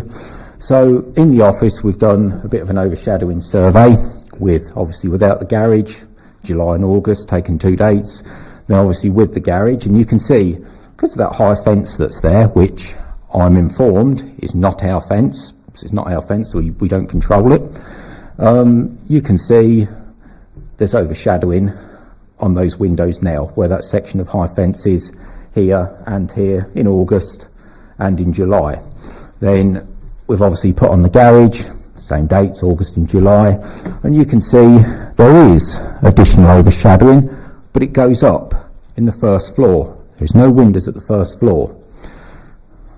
So as the previous speaker said, we've decreased the height of the garage through the process down to 4.3 metres, a shallow pitch roof. We've limited the height, so you cannot stand up in the loft. So you can't stand up, so there would never be a room up there, and there's no windows or doors facing next door's property. And the garage, our garage is a metre from the boundary, so I think we're about 4.5 metres from the side of next door's property. Looking in the officer's report, which sums it up well, under item 9.7 it states the existing high fence already obscures the view of the existing windows, which I agree with. That's what the officer said. Under item 9.8 it states the garage would not introduce any significant overshadowing impacts, which we proved here. And item 9.9 states there are no overlooking issues to address. We've obviously got no openings on that side. And your officer is stating this application is policy compliant. Thank you. Yep, thank you, Mr Hall. Members, questions to Mr Hall, and you have one, Councillor Hicks. Thank you. Was that survey done by yourselves or an independent people who come and judge the light going into the next door's property? So it's done by one of my colleagues in our office. It's linked to ordnance datum off Google that gives you sun paths and everything. So it is linked back to that, yes. Any question? Councillor Miffordin, thanks. Yeah, hi. Sorry, I just have a question. When I looked at this property, the windows on the ground floor of the neighbouring property, they seem to be further up, correct me if I'm wrong, seem to be closer to the front than it's indicated in those images. So next door, we didn't go around and measure the lady next door's property. We've counted the bricks to position the actual windows and looked at a previous application, I think it was 2014, which was on that property next door, yes. Councillor Miffordin, have you finished? Do you want to come back? No, thank you, Chair. I'm certain it was further up, but then also I noticed that the fence. In fact, when I did look at it, I was on the fence about this, and I was on the fence. Anyway, but then I did think to myself, how come this fence is so high, and how will they impact the neighbour getting natural light?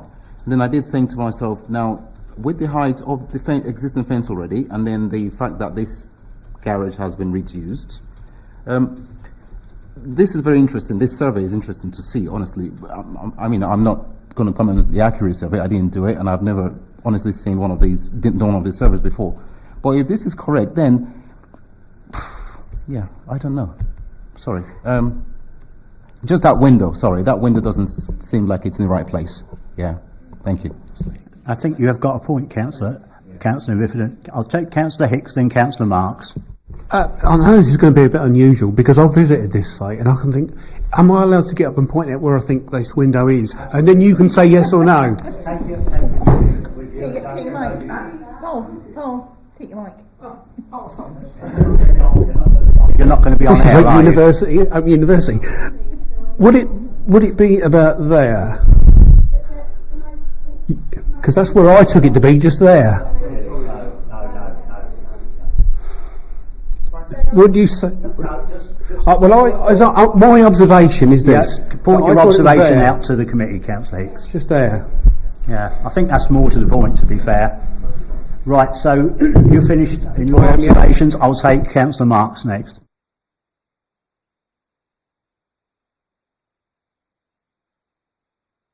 I'll take mine.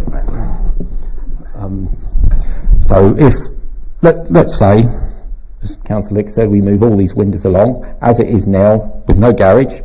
If we move it all along, you can see the overshadowing line that we've got here. So if you moved it along, even with no garage, it's still overshadowed. So even if we moved it along where you obviously said, the windows there, which I think are cloakroom, toilet and kitchen. If they're not, tell me, but that's what it says in the officer's report. So if we... kitchen. So if we moved it along, we're still going to be in that line. That's the only thing I would say. Okay, thank you. Councillor Marks, it's you now, if you like. Thank you. Two questions. What's the distance from the end of the garage to the roadway, roughly?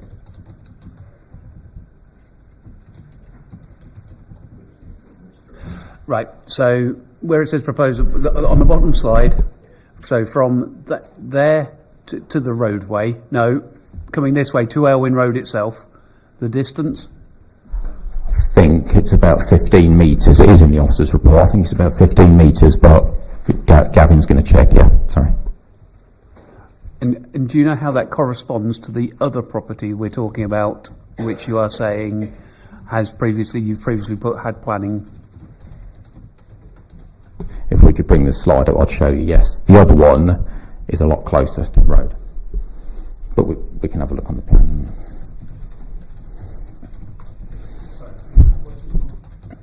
Could we have the Ordnance Survey map up and just see with Randy? You can see this garage has been extended. It's at a weird angle, as Tanya said. So it's further away from next door, and then we're closer to next door. We're here. This is here. It's probably a similar distance, but I'll let officers check. Probably a similar distance. Okay. Well, whilst officers are checking, Yes. let's go for question 2. You say you've done some work on this property previously. We've heard that they had a double garage previously. Were they the same occupants that now are looking to put in for an extra garage? And I'll correct if I'm wrong, my understanding was it was the previous occupants who converted the garage. If I'm wrong, I'll be corrected. I believe it was who we also worked for, had lived there a while. I think it was, but if I'm wrong, I'll be corrected. Chair, can we ask Tanya, are we able to do that? Yeah. I'm happy to take this question. It's a really pertinent question. It's not relevant, but just answer yes or no, Tanya, without going into too much.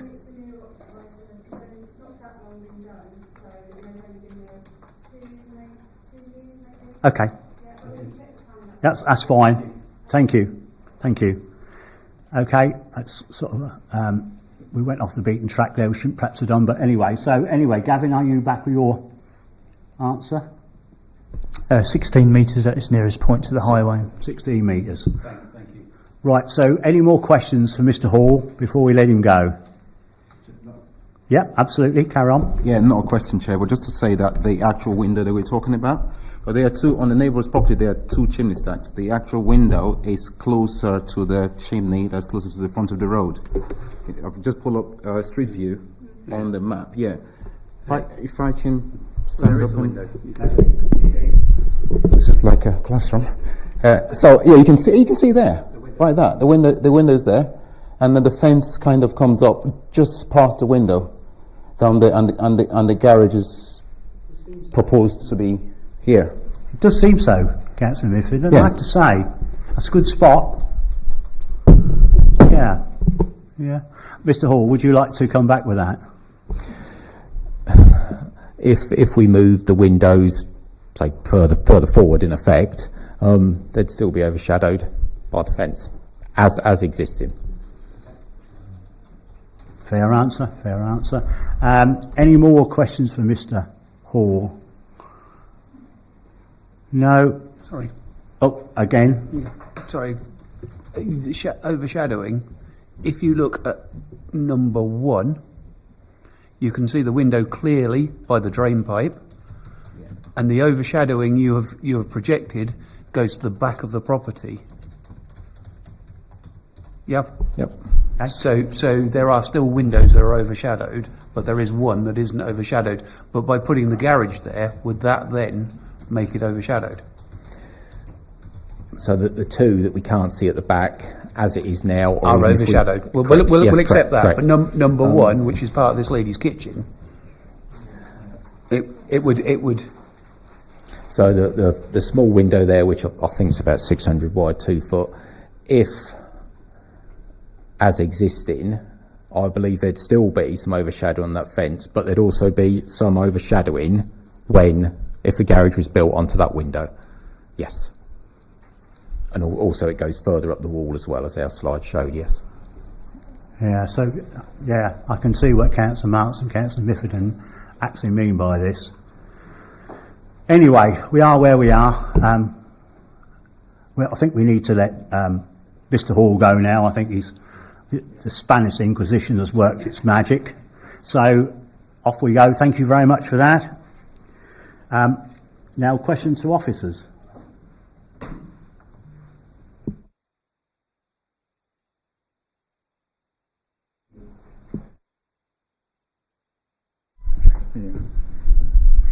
I'm going on what the officers have written here in this report. 9.8. It is not considered that the scheme would be significantly impact upon the neighbouring property by way of overshadowing. I think I wouldn't say splitting hairs here. The sun travels from east to west. Unless we've got some indicative illustration to show how the sun actually comes round, we're unsure of how much the overshadowing is doing to that one particular window. Okay, it's very difficult using these static pictures. You know, all I'm doing is what's been written in the report here and what the objector and Mr Hall have said. It's a slight conflict. The indicative pictures appear not to be quite correct.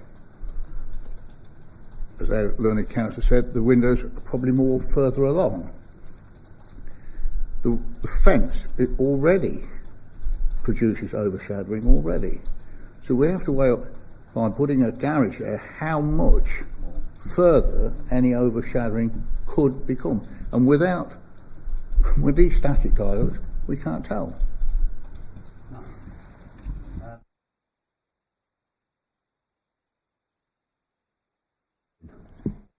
Is the question, because we're questions to officers.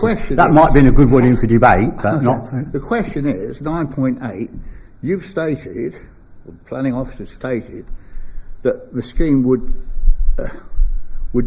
is not considered that the scheme would significantly impact on the neighbouring property by overshadowing. So can you quantify that statement? Yeah, thank you. Through you, Chair. So, as you pointed out, Councillor Gerstner, the path of the sun essentially starts from east, rotates southwards and ends up westward. So on the basis of that, those windows along the northern elevation of number 63 would never receive direct sunlight, possibly until the very latter part of the day when the sun is in a westerly position, albeit then it would be lower. So ultimately, direct sunlight would not be essentially streaming on directly onto that northern facet of number 63.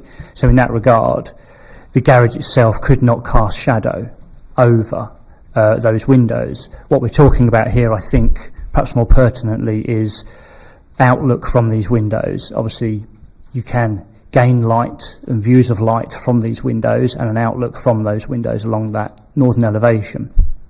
So whilst they may not be overshadowing as a result of science, general science, and the path of the sun, nonetheless the light that could be impacted upon the outlook from those windows, there would perhaps be, to a degree, some, notwithstanding that the fence obviously already creates a disruption to some of that outlook anyway.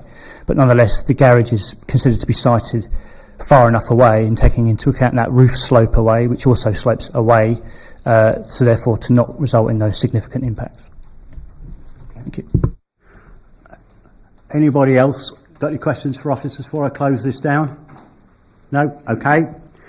So what do you want to do? You want the debate or for all officers? Okay, so we're going to close this down now. So thank you, everybody. Now I'd like to invite members to debate the item in respect to material planning considerations relevant to the application. If you'd like to speak, please raise your hand, and Councillor Hicks to kick it off. Right, now then, this is an area of March I know extremely well, because in the 80s my wife, which was my then fiance, lived at number 34. So I used to go down that street every night and every day. So I'm quite familiar with every single house down that road. We're a glutton for punishment. Oh, now it's sort of together 30 years. But yeah, so I know that road extremely well. And the one thing what concerns me about this application is the fact that it isn't in the street scene. It isn't compatible with the street scene. None of that, we talk about consistency, but that's not that part. It's the other side we're comparing it to, and it's further up the road. Those houses along there, individual houses, have got space between them, and they're all set out. This is totally against that from my point of view. And also, I looked at number 63 and I thought, would I want anything that close to my house? And from my own personal view, no. I wouldn't want it next door to me. I know that's not a planning consideration, and that window is right next door. Now, whether that blocks out the light or not is another matter. But the fact that that building's so close, that's intrusive in its nature, because you look out the window, you've got a building facing you right in front of you. I don't really, I'm not going to be, I'm going to be going against officers' recommendations of this one, because I just think it's completely out of character with the houses down that particular road. Yeah, you made some good points there, and you actually stole my thunder there, Councillor Hicks. You say other people do yours, but you have done mine. So, Councillor French. Thank you. I totally agree with Councillor Hicks. Policy LP16, it does adversely impact on the street scene. The houses on that side, as Paul's just said, they're nice houses, and even when you go further down on the left-hand side. The right-hand side is a different kettle of because the plots are bigger. But 63 is a nice looking house. I would hate to have to look at this, and sorry to the agent, I mean, it's a stark, cold building. It does not do anything to enhance Elwyn Road, and I certainly will not be supporting this application. I think Councillor Marks, and I'll bring myself in there. Thank you. I fully agree with what both councillors have just said. My biggest concern is when you drive along there, there are some lovely houses along there. If that hedge was to be taken up at any time, you would be looking at something that is totally out of character. We hear about street scene. We had one in Chatteris last month, which was the bed and breakfast or hotel. We had a picture on there which was totally misleading, because there were other properties I've seen since around that, and you didn't get any visual impact. Unfortunately, with this one, take that hedge down and you're going to be looking straight into a garage. And to be fair, obviously the people want a garage for whatever reason. They already had a garage by the sounds of things. So I'm sorry, I will not be supporting this application this afternoon. Yeah, I'm going to come in here now. It's with all the greatest respect to the agent, he's a very good agent, and I've got a lot of respect for Mr. Hall, but this one is just far, far too many steps for me. This would affect the street scene so much. It was that, and we talk about setting a precedent there. It would be like just horrible, absolutely horrible. So for that reason, I'm out and I can't support this application here this afternoon. Any more for any more, because we're still in debate, and anybody else is welcome to add to it. No? No? Okay, we're closing the debate now. Officers, have you got anything to come back with us? No, nothing from me. Thank you. Proposal. Do I have a proposer to go with officer's recommendation to grant planning permission?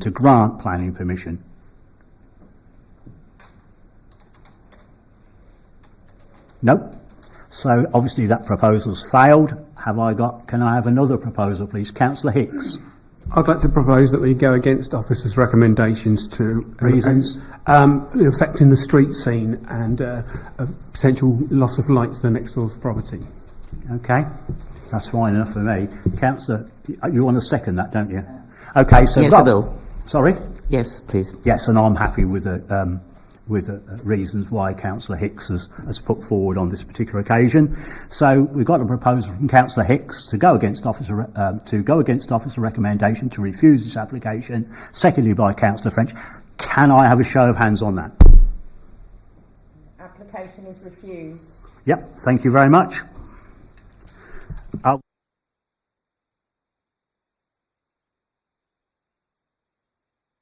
We're going to shut this now. What time it is, because there's no clock. Somebody can help me out here. 2:41. We'll have 10 minutes. Thank you.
new members have been back properly, we'll just press on. Now we'll have Gavin to present agenda item number 8, FYR 34/0173. It's a PIP application. So Gavin, please, thank you.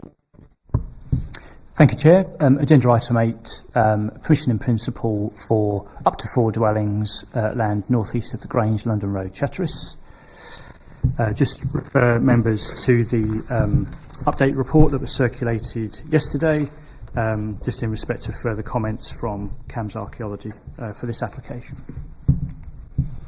So just looking at the site, it's located south of Chatteris. You've got open countryside extending northwards, sporadic sort of linear pattern of dwellings opposite, sort of heading northwards back in towards Chatteris. Stocking Grove is to the sort of south-east of the site there, you can just see trailing off. This is the site in context again to the settlement and obviously the other buildings around it. The site is considered to be an elsewhere location, having regard to its sort of position relative to the continuous built form, and it's also away from sort of the strategic allocation of Hallam land development, which is around about 300 metres to the north of that site as well. This is an indicative site plan, so again this is a permission in principle, so this is not a committed detail, but just gives a flavour for how those dwellings could be arranged on the site. As you can see, a single point of access is proposed at this time, albeit not committed, and obviously therefore the 4 dwellings are serviced via individual, by a private drive.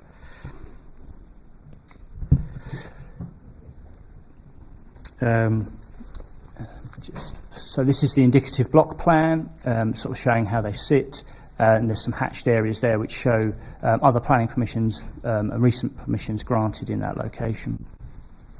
Site photographs showing sort of the extent of the site along. You can see there's a footpath that runs across the site there that looks to be fairly recently implemented or enhanced, and obviously various views there across some of the fields to the rear of the site.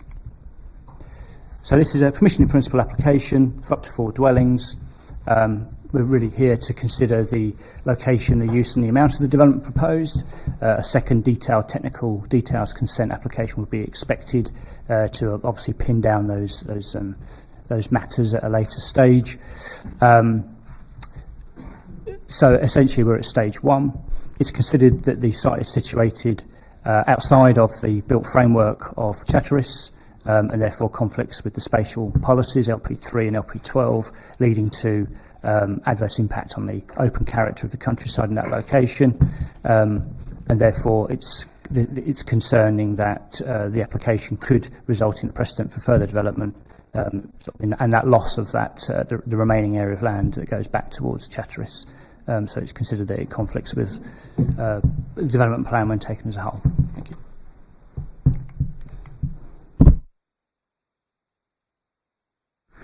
Right.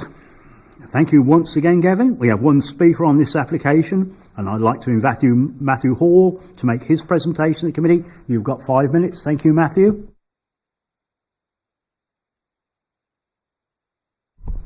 Thank you, Mr. Chairman, members. As members will be aware that sort of Gavin has touched on, there have been 12 dwellings approved in this immediate area in the last 4 years. So this is a map that we've produced on the screen. You can see, obviously, the site in red is what we're looking at today. There were 5 dwellings approved down Stocking Grove, further 2 dwellings adjacent Ferry Farm either side, and another one at the Grange right next to this site. And on the opposite side of the site there were 3 plots that we did there. I think he's just commenced building there. So all of those have been approved in the last 4 years. Once they're all built out, there'll be 26 dwellings at this location if this is approved today. Policy LP3, there are 14 dwellings at the moment in this area of Chatteris. There have been 12 further planning approvals, as I've said, all been given by this committee. It's our opinion that this area is part of Chatteris under LP3, and not in an elsewhere location, as there are existing established dwellings in this location, all of which, when I went to site again last week, are all occupied. As Gavin said, there's an existing footpath all along this site frontage and all along London Road. That footpath, to my knowledge, has been there quite a long while. To be fair, it's not recent, and this site is adjacent a cluster of existing dwellings. Policy LP16D states development should make a positive contribution to the character of the area. On the indicative layout that we submitted, we've shown 4 executive family-style dwellings on large plots, open frontages and large rear gardens. I know it's indicative. This, in our opinion, will make a positive contribution to the area, and we've also just heard that on an application at Tid St Giles. Key thing here, this is paddock land and not agricultural land. This application has got the full support of Chatteris Town Council.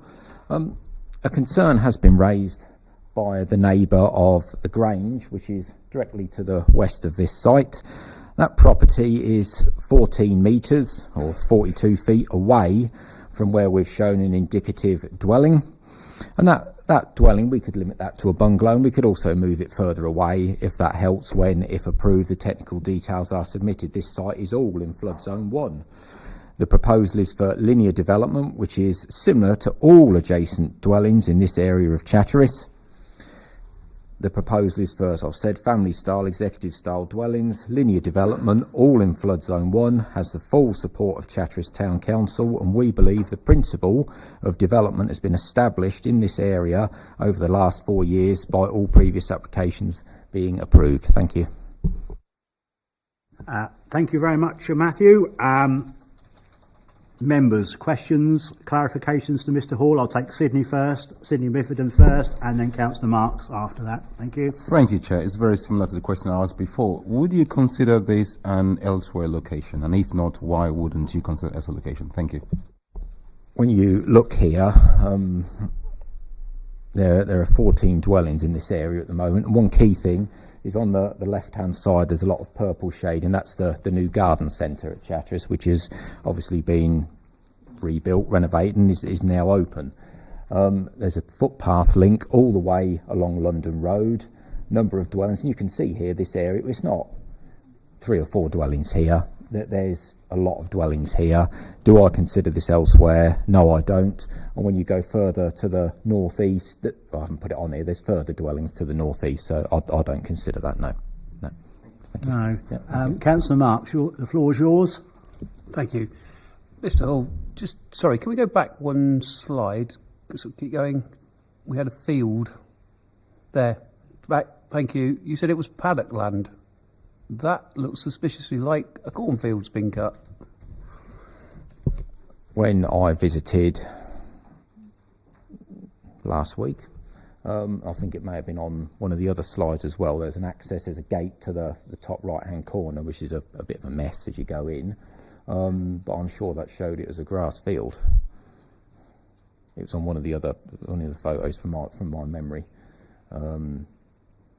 The top. Okay. Well, look. Yeah. That's it. Thank you. Sorted that one out then. Any more questions for Mr Hall before we let him go? No, that's it. Thank you very much once again. Questions, members to officers? Sorry, Chair. Same question again for me. How is this an elsewhere location when there's developments around it? And as Mr Hall just made us aware, there are developments, recent approvals and developments ongoing.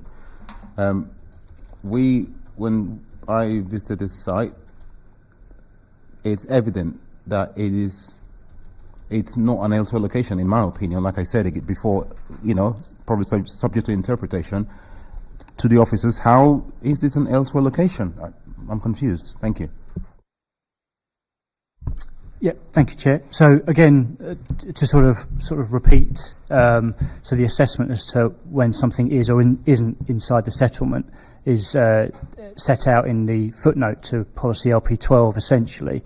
And And again, when you look at the development that occurs along there, there's not a continuation, in fact less so than at Tid St Giles, there's not a continuation of built frontage leading from the main settlement to this site. Certainly on this side of the road, the southern side of London Road, or eastern side, whichever way you want to look at it, there is no other development until you get to that main area there, as you can see to the north. On the other side of the site, there is sporadic, loose-knit, dispersed dwellings along there. They're not a continuous. There's various areas of land that separate them. So therefore, it doesn't technically comply, therefore, with the definition of the built settlement. So the policy is pretty kind of black and white in that regard. It says if it doesn't comply with, if it's not in the continuous built area, then it is an elsewhere location. There is no kind of middle ground, unfortunately, that the policy sets out. Sorry, if I can just continue, Chair. Do you mean that the houses, the properties opposite then don't count? Because the Highfield house is directly opposite. When I went there, I couldn't find. There's a sign that said out on Highfield house, and then we went round, saw where you get into the property, and opposite this site there are houses that have been there for a long time. So I mean, yeah, maybe it's subject to interpretation again, but you know, if you say it isn't, then yeah, I'll leave it at that. Okay, Councillor Marks. Thank you. Just for clarification, we've heard there are 14 different applications that haven't been built yet around that area or are being built. Each time I've sat on the planning committee and heard this, we've always been told it's an elsewhere location, but then we've still gone and given permission for that. Are we running out of ideas that it can now be an elsewhere location? Well, I think you just need to go back to the policy and how the policy explains it, because that is the starting point for any decision making. Obviously, the fact that there's been permissions may be a material consideration. It's for the decision maker to weigh that accordingly. Officers don't consider there's sufficient weight to having regard to the previous permissions to indicate that this is not an elsewhere location, having regard to the criteria set out under LP12. I think, indeed, going back to the Tid St Giles application, you know, we'd previously refused that application, saying it was an elsewhere location. To then say it's now not, based on, I think, a single barn, is you know, difficult to sort of balance. But with this particular application, I think, again, if members are minded to say this is in the settlement, they would need to be clear on that, because obviously that does have implications, as set out in the report, for the remaining area of that land leading back into Chatteris. Noting obviously the emerging local plan, which we can only give very limited weight to. The settlement boundary for that doesn't include this area of land either. I'm not too sure whether that will change moving forward, but certainly as it stands today, having regard to the development plan, the local plan, the adopted plan, this doesn't conform to a in the settlement scenario as far as officers are concerned. Yeah, come back, Councillor Marks. Thank you. But surely now we've heard with 26 properties, extra properties, that we have to give weight to that. Whereas I can understand if it was just one or two, but 26, certainly that to me doesn't then strike me as an elsewhere location, because we've already got a previous 26 granted. Well, obviously the individual circumstances for those I'm not entirely familiar with. Again, you know, it's for the decision maker to weigh that accordingly. You know, there's in terms of weighting, people weigh things differently, and that's entirely up to you as a decision maker today. Okay, Councillor Gerstner. Thank you. Sorry, I'm confused again. 14 previous dwellings been approved. We don't know whether those approvals were done by a planning committee or whether they were given by planning officers. Now, if planning officers, through delegated powers, have given permission for these dwellings, that surely puts weight on where this application goes. Thank you. Gavin, I think you can if that's a question, my understanding is I think the permissions granted for residential units in that location, I believe, were all committee overturns as far as I'm aware. I think the garden centre perhaps was an approval. I'm not too sure, but obviously that's a completely different nature of development that we're talking about here, and that was on a brownfield site that already had a history of being a garden centre as far as I'm aware, so completely different criteria of assessment. But certainly I think with regards to residential dwellings on that have been permitted recently, were not recommended by officers. Thank you. That is absolutely correct. I think I've sat on this a long time now, perhaps too long, some people would say, but yes, all of those were overturns, and they're all basically, as far as I know, committee decisions. So Gavin is right, and I think the garden centre got officer recommendation for approval by obviously delegation, because obviously, as Gavin said, it was, and it's a refurbishment, I think, Gavin. So the answer is yes. They're all done by members. Any more questions to officers? No, thank you. Right, so we'll now debate the... OK, Councillor Bennett, you beat me to it this time. More telepathy today. Right, this is my ward. This is my town. This is my town. I've sat on all the other applications. Gavin is absolutely right. All of these have been committee overturns on these. They weren't officer's recommendation. We have got an application before us today that is no different from all the other applications that have been discussed today. We have got to be, well, in my opinion, we've got to be consistent with this. This again fits my criteria for nice houses on the way into a town. So it's Ian criteria today. You know, we've got 4 nice houses here. Again, it's a planning in principle. You know, we approved these. The sign that says Chatteris is a mile further out of town, well past the garden centre. The field that is between that and Chatteris is marked up as the Hallam land, which is going to be brought in as development land, so that will link it to the town. You could say this has come in a bit early, but equally the others have all come in and they've all been overturned. I don't see anything wrong with this development, as I didn't with the previous applications. I just feel this we're going to debate the same things that we did for all the other applications that were there before. I will say that the letter of objection came from the man who sat in front of us several weeks ago and wanted his bungalow in the back of his garden, and now he complains about this. I find that a little bit strange, that when he wants it, he comes to the committee and asks us to pass it, and then raises concerns on somebody else's application. But hey ho. So really, to me, we've debated this in a different form to death before. I think this just needs passing, members. I think we've debated this fully. I don't think surely nobody's got too much more to say. As I said, we'll just go on like we did Tid St Giles and the rest. So the debate, I'm going to finish this debate. Gavin, you got anything more to add to it? No, only that I think again, just need to perhaps clarify whether you consider this to be within the settlement or not. I think just for consistency, so we sort of know which direction we're going with here. I think, again, just referring to these are nice houses, this is a permission in principle, we have no detail, so it's just be mindful that you can only give that pretty much zero weight. We're talking about land use, whether residential use is okay here or not.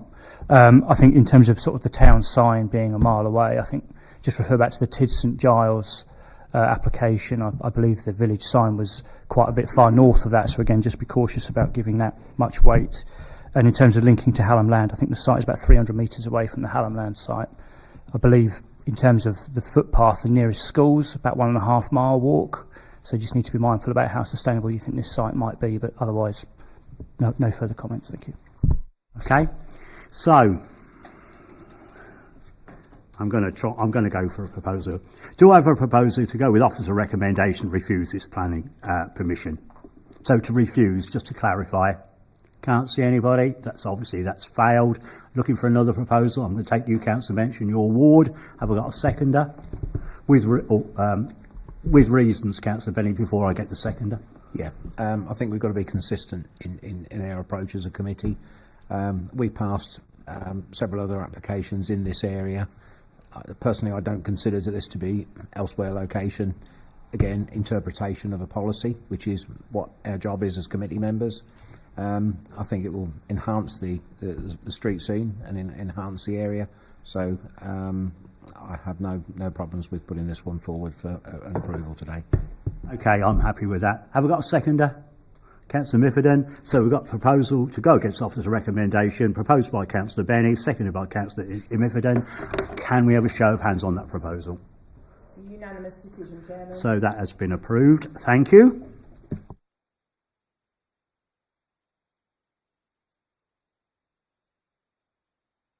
Once again, Gavin, you're going to present application FYR 240179. Again, it's a PIP application, so agenda number 9. So, Gavin, please.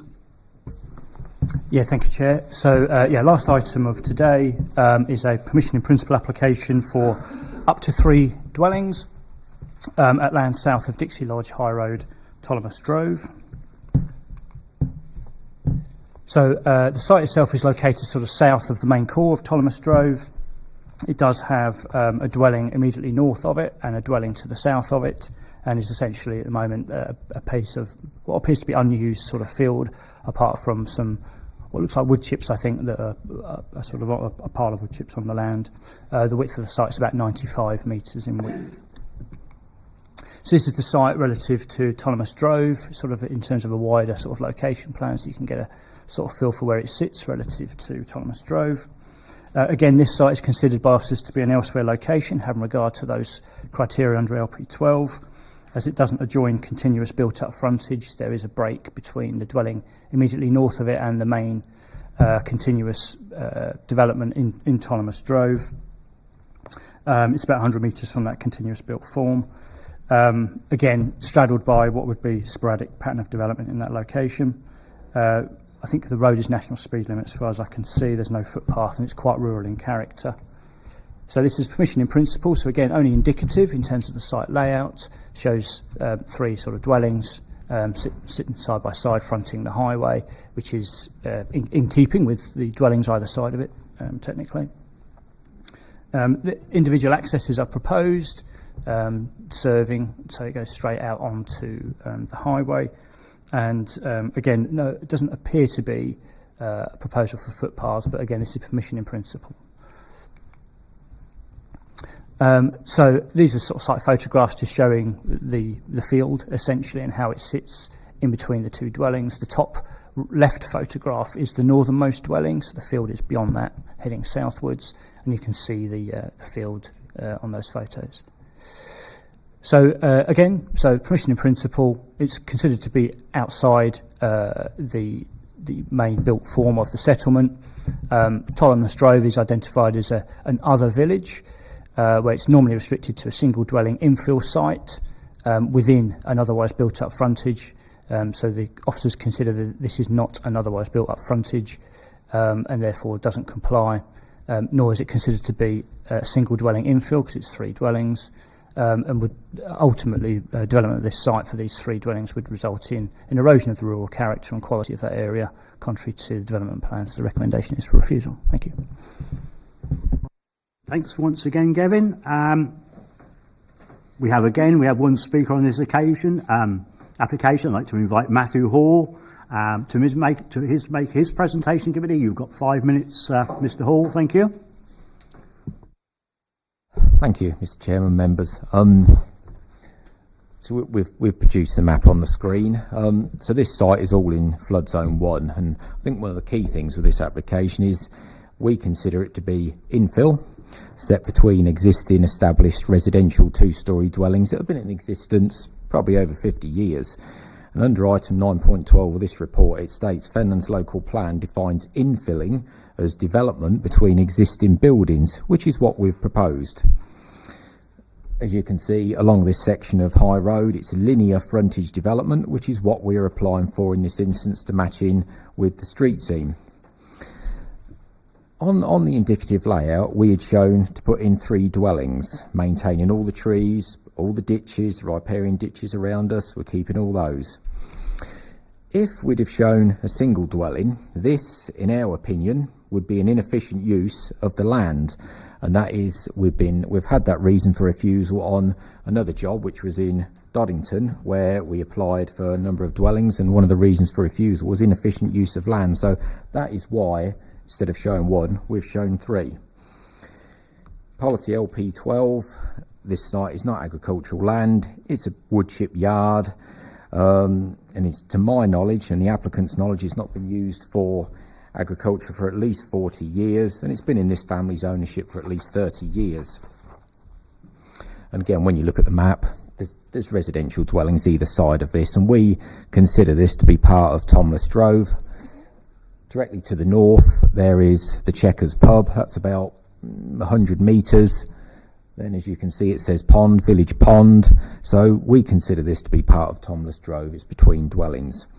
Policy LP16D states the development should make a positive contribution to the character of the area. And on the indicative layout submitted, we've shown family executive style houses on large plots with open frontages, large gardens. So we think this would make a positive contribution to the area. There's been a lot of letters of support here. 16 of them are from Tomless Drove. So there's a lot of local support. There's been no objections at all, and there's no objections from the consultees. As I've just mentioned, to the north of the site is the Checkers Public House, which is a key village asset. It's about 110 metres away. Key point with this application is in the officer's report under item 5.1. One of my colleagues attended the parish council meeting at Thorney Toll, and parish council in the report stated a development in this location would enhance the area. The parish council fully support this application and noted the community support and the site being in flood zone 1. Thank you. Thank you, Matthew. Members, questions, clarifications? Yep, Councillor Mifferton, thank you. Hi, Matthew. Just a quick one about highways. I was just trying to find it on here, but not to save time. I just want to ask you, outside the development, it's a 60 mile an hour speed limit, isn't it? Yeah. And also, yeah, I believe it is. And also when I visit the site, the post where it becomes 60 mile an hour is right outside this property. Yes, because it's a 40, I think. No, it becomes 40 and then it goes up to 60. Yes. The only concern when walking on that road, there is no footpath. Do you think, just a question, that the developer will be happy to put a footpath outside if property? Thank you. If the application was approved, I think we could tolerate a footpath at the front. Yes, there's plenty of frontage. We could look at doing that. Yes. Yeah, there is a grass verge on the road, but then there is no footpath. That's correct. One yes, major concern. If members would wish for that, I know it's a planning in principle. I think we could do that. Yes. Yes. Thank you. Yeah.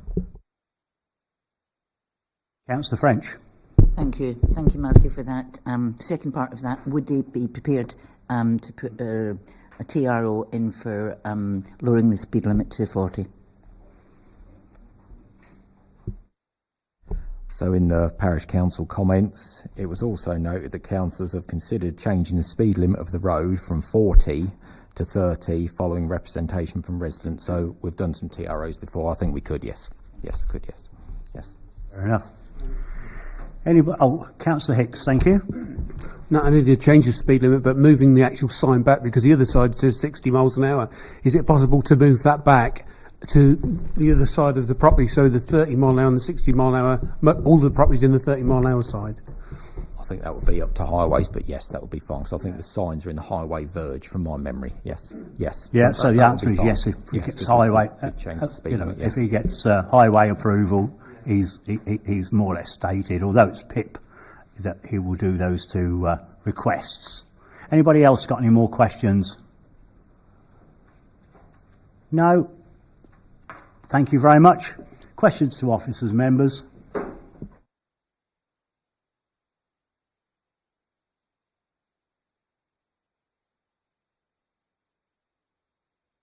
Yes, thank you, Chair. Just to officers. An infill is a development between two established properties, isn't it? But then where does it say it has to be a single development or 3 developments? Because we've approved, I don't remember exactly where it is, but we've approved plans before, and it was called an infill by officers in their report, where there were 6 dwellings built between existing properties. I just can't remember where it was.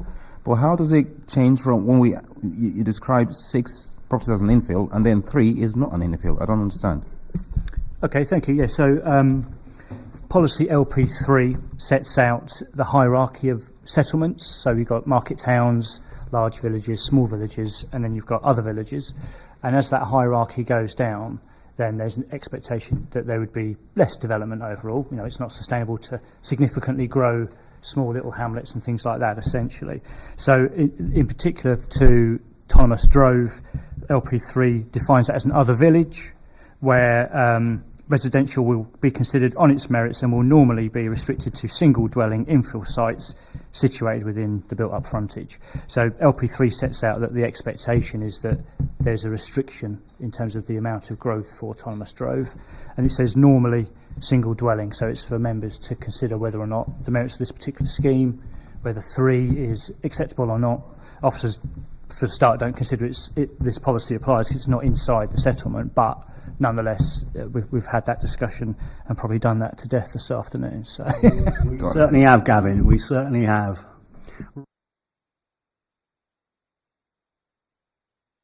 The application now, who wants to kick it off?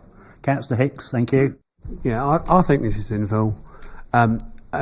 Just to go over the same point I made a few minutes ago, if as long as the agent's prepared to take on board that when he comes to the application that speed gets lowered and the sign gets moved, I'm quite happy. Cast iron guarantee, Councillor Hicks. Anybody else? Come on, let's have this debate.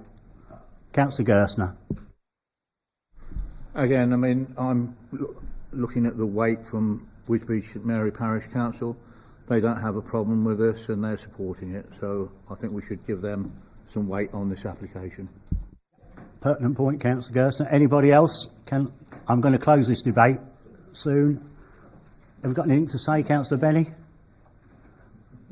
I was, but if you close the debate... No. You're engaged with Councillor French, and far be it from me to interrupt, so carry on. I can't tell you what she was telling me. Don't. No, the only thing, I just think this is a solid application, and putting 3 there makes good use of land, and planning is about land usage. I see nothing negative about this application. If we get the speed reductions and the footpath, it's community benefit. That outweighs the negatives. So that was all I would add. Well done, thank you for that. Yeah, I'm going to bring us legal executive in. Thank you, Joe. Just to remind members that something that Councillor Gerson said, that the fact that the parish council are in favour is not itself a material planning consideration. Yeah. I'm sure members are aware of that, but I thought I'd... Yeah, Councillor Gerson, he's been about a little while now. I think he knows that with the greatest respect, but it was just a comment that he made. So, any more for the debate before I close it? I'm closing it. Gavin? Yep, thank you. Just to come back on a few points, I think probably quite important, because obviously particularly if it affects your weighting.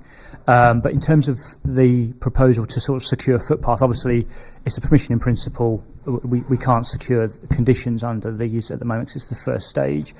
But nonetheless, in terms of the reality of securing a footpath, I think members need to be mindful that after the development heading northwards, there is no footpath, and indeed up until, I believe, the pub, there is still no footpath. You know, if in terms of the justification and reasonableness of securing a footpath, it's ensuring that you're aware as to where that would extend to and what it would connect to, because obviously whilst you may want to secure a footpath, if it doesn't connect to a continuation of footpath, it would almost seem to be irrelevant. But so that's my understanding. I could be wrong if there's been one put in recently. I think secondly, in terms of the TRO, when the detailed matter comes in, highways may well consider that it's not necessary. So again, if members are sat here today saying this is only acceptable subject to a TRO, if that application comes in and highways say, no, we don't need it, then that may also affect decision making. So it may be an application that members want to see back at committee in the event that these kind of features that are being secured or being asked for at this stage are not achievable, possible, or reasonable, don't meet the planning tests. So they're the two things I've really sort of picked up on that discussion. Thank you. Okay, I'm going to bring Councillor French in. Thank you. Just to pick up on what Gavin said with regard to the footpath. We know that there's lack of footpaths in the villages, but I will point out under County Council local highway improvements, a lot of the parishes are actually going and putting their applications in for footpaths and speed reduction. So it's just a continuation of whatever. That's a relevant point. Anybody else got any more questions for Gavin before I ask for a proposal? 5, 4, 3, 2, 1, finished. So now, can I ask for a proposal, please, quickly? Proposal to to go with officer's recommendation to refuse this application. Have I got a proposal? Sorry, I didn't make that clear, but I think you all knew what I meant. So have we got a proposal to go with it? No, we've got a proposal to go with officer's recommendation to refuse this application. None is forthcoming, so I'm looking for another proposal, please. Propose to go against officer recommendation to approve it. Yeah. With reasons? To say it's an infill. It's yeah. So because it's an infill. Yeah. That's good enough for me. I think we've done this to death. I think. Have we got a second of that? Councillor French. So we've got a proposal to go against officer recommendation to approve this application against officer recommendation. Councillor Miffordon's proposing it, seconded by Councillor French. Can I have a show of hands on that proposal? The application is approved. Thank you very much. So that concludes.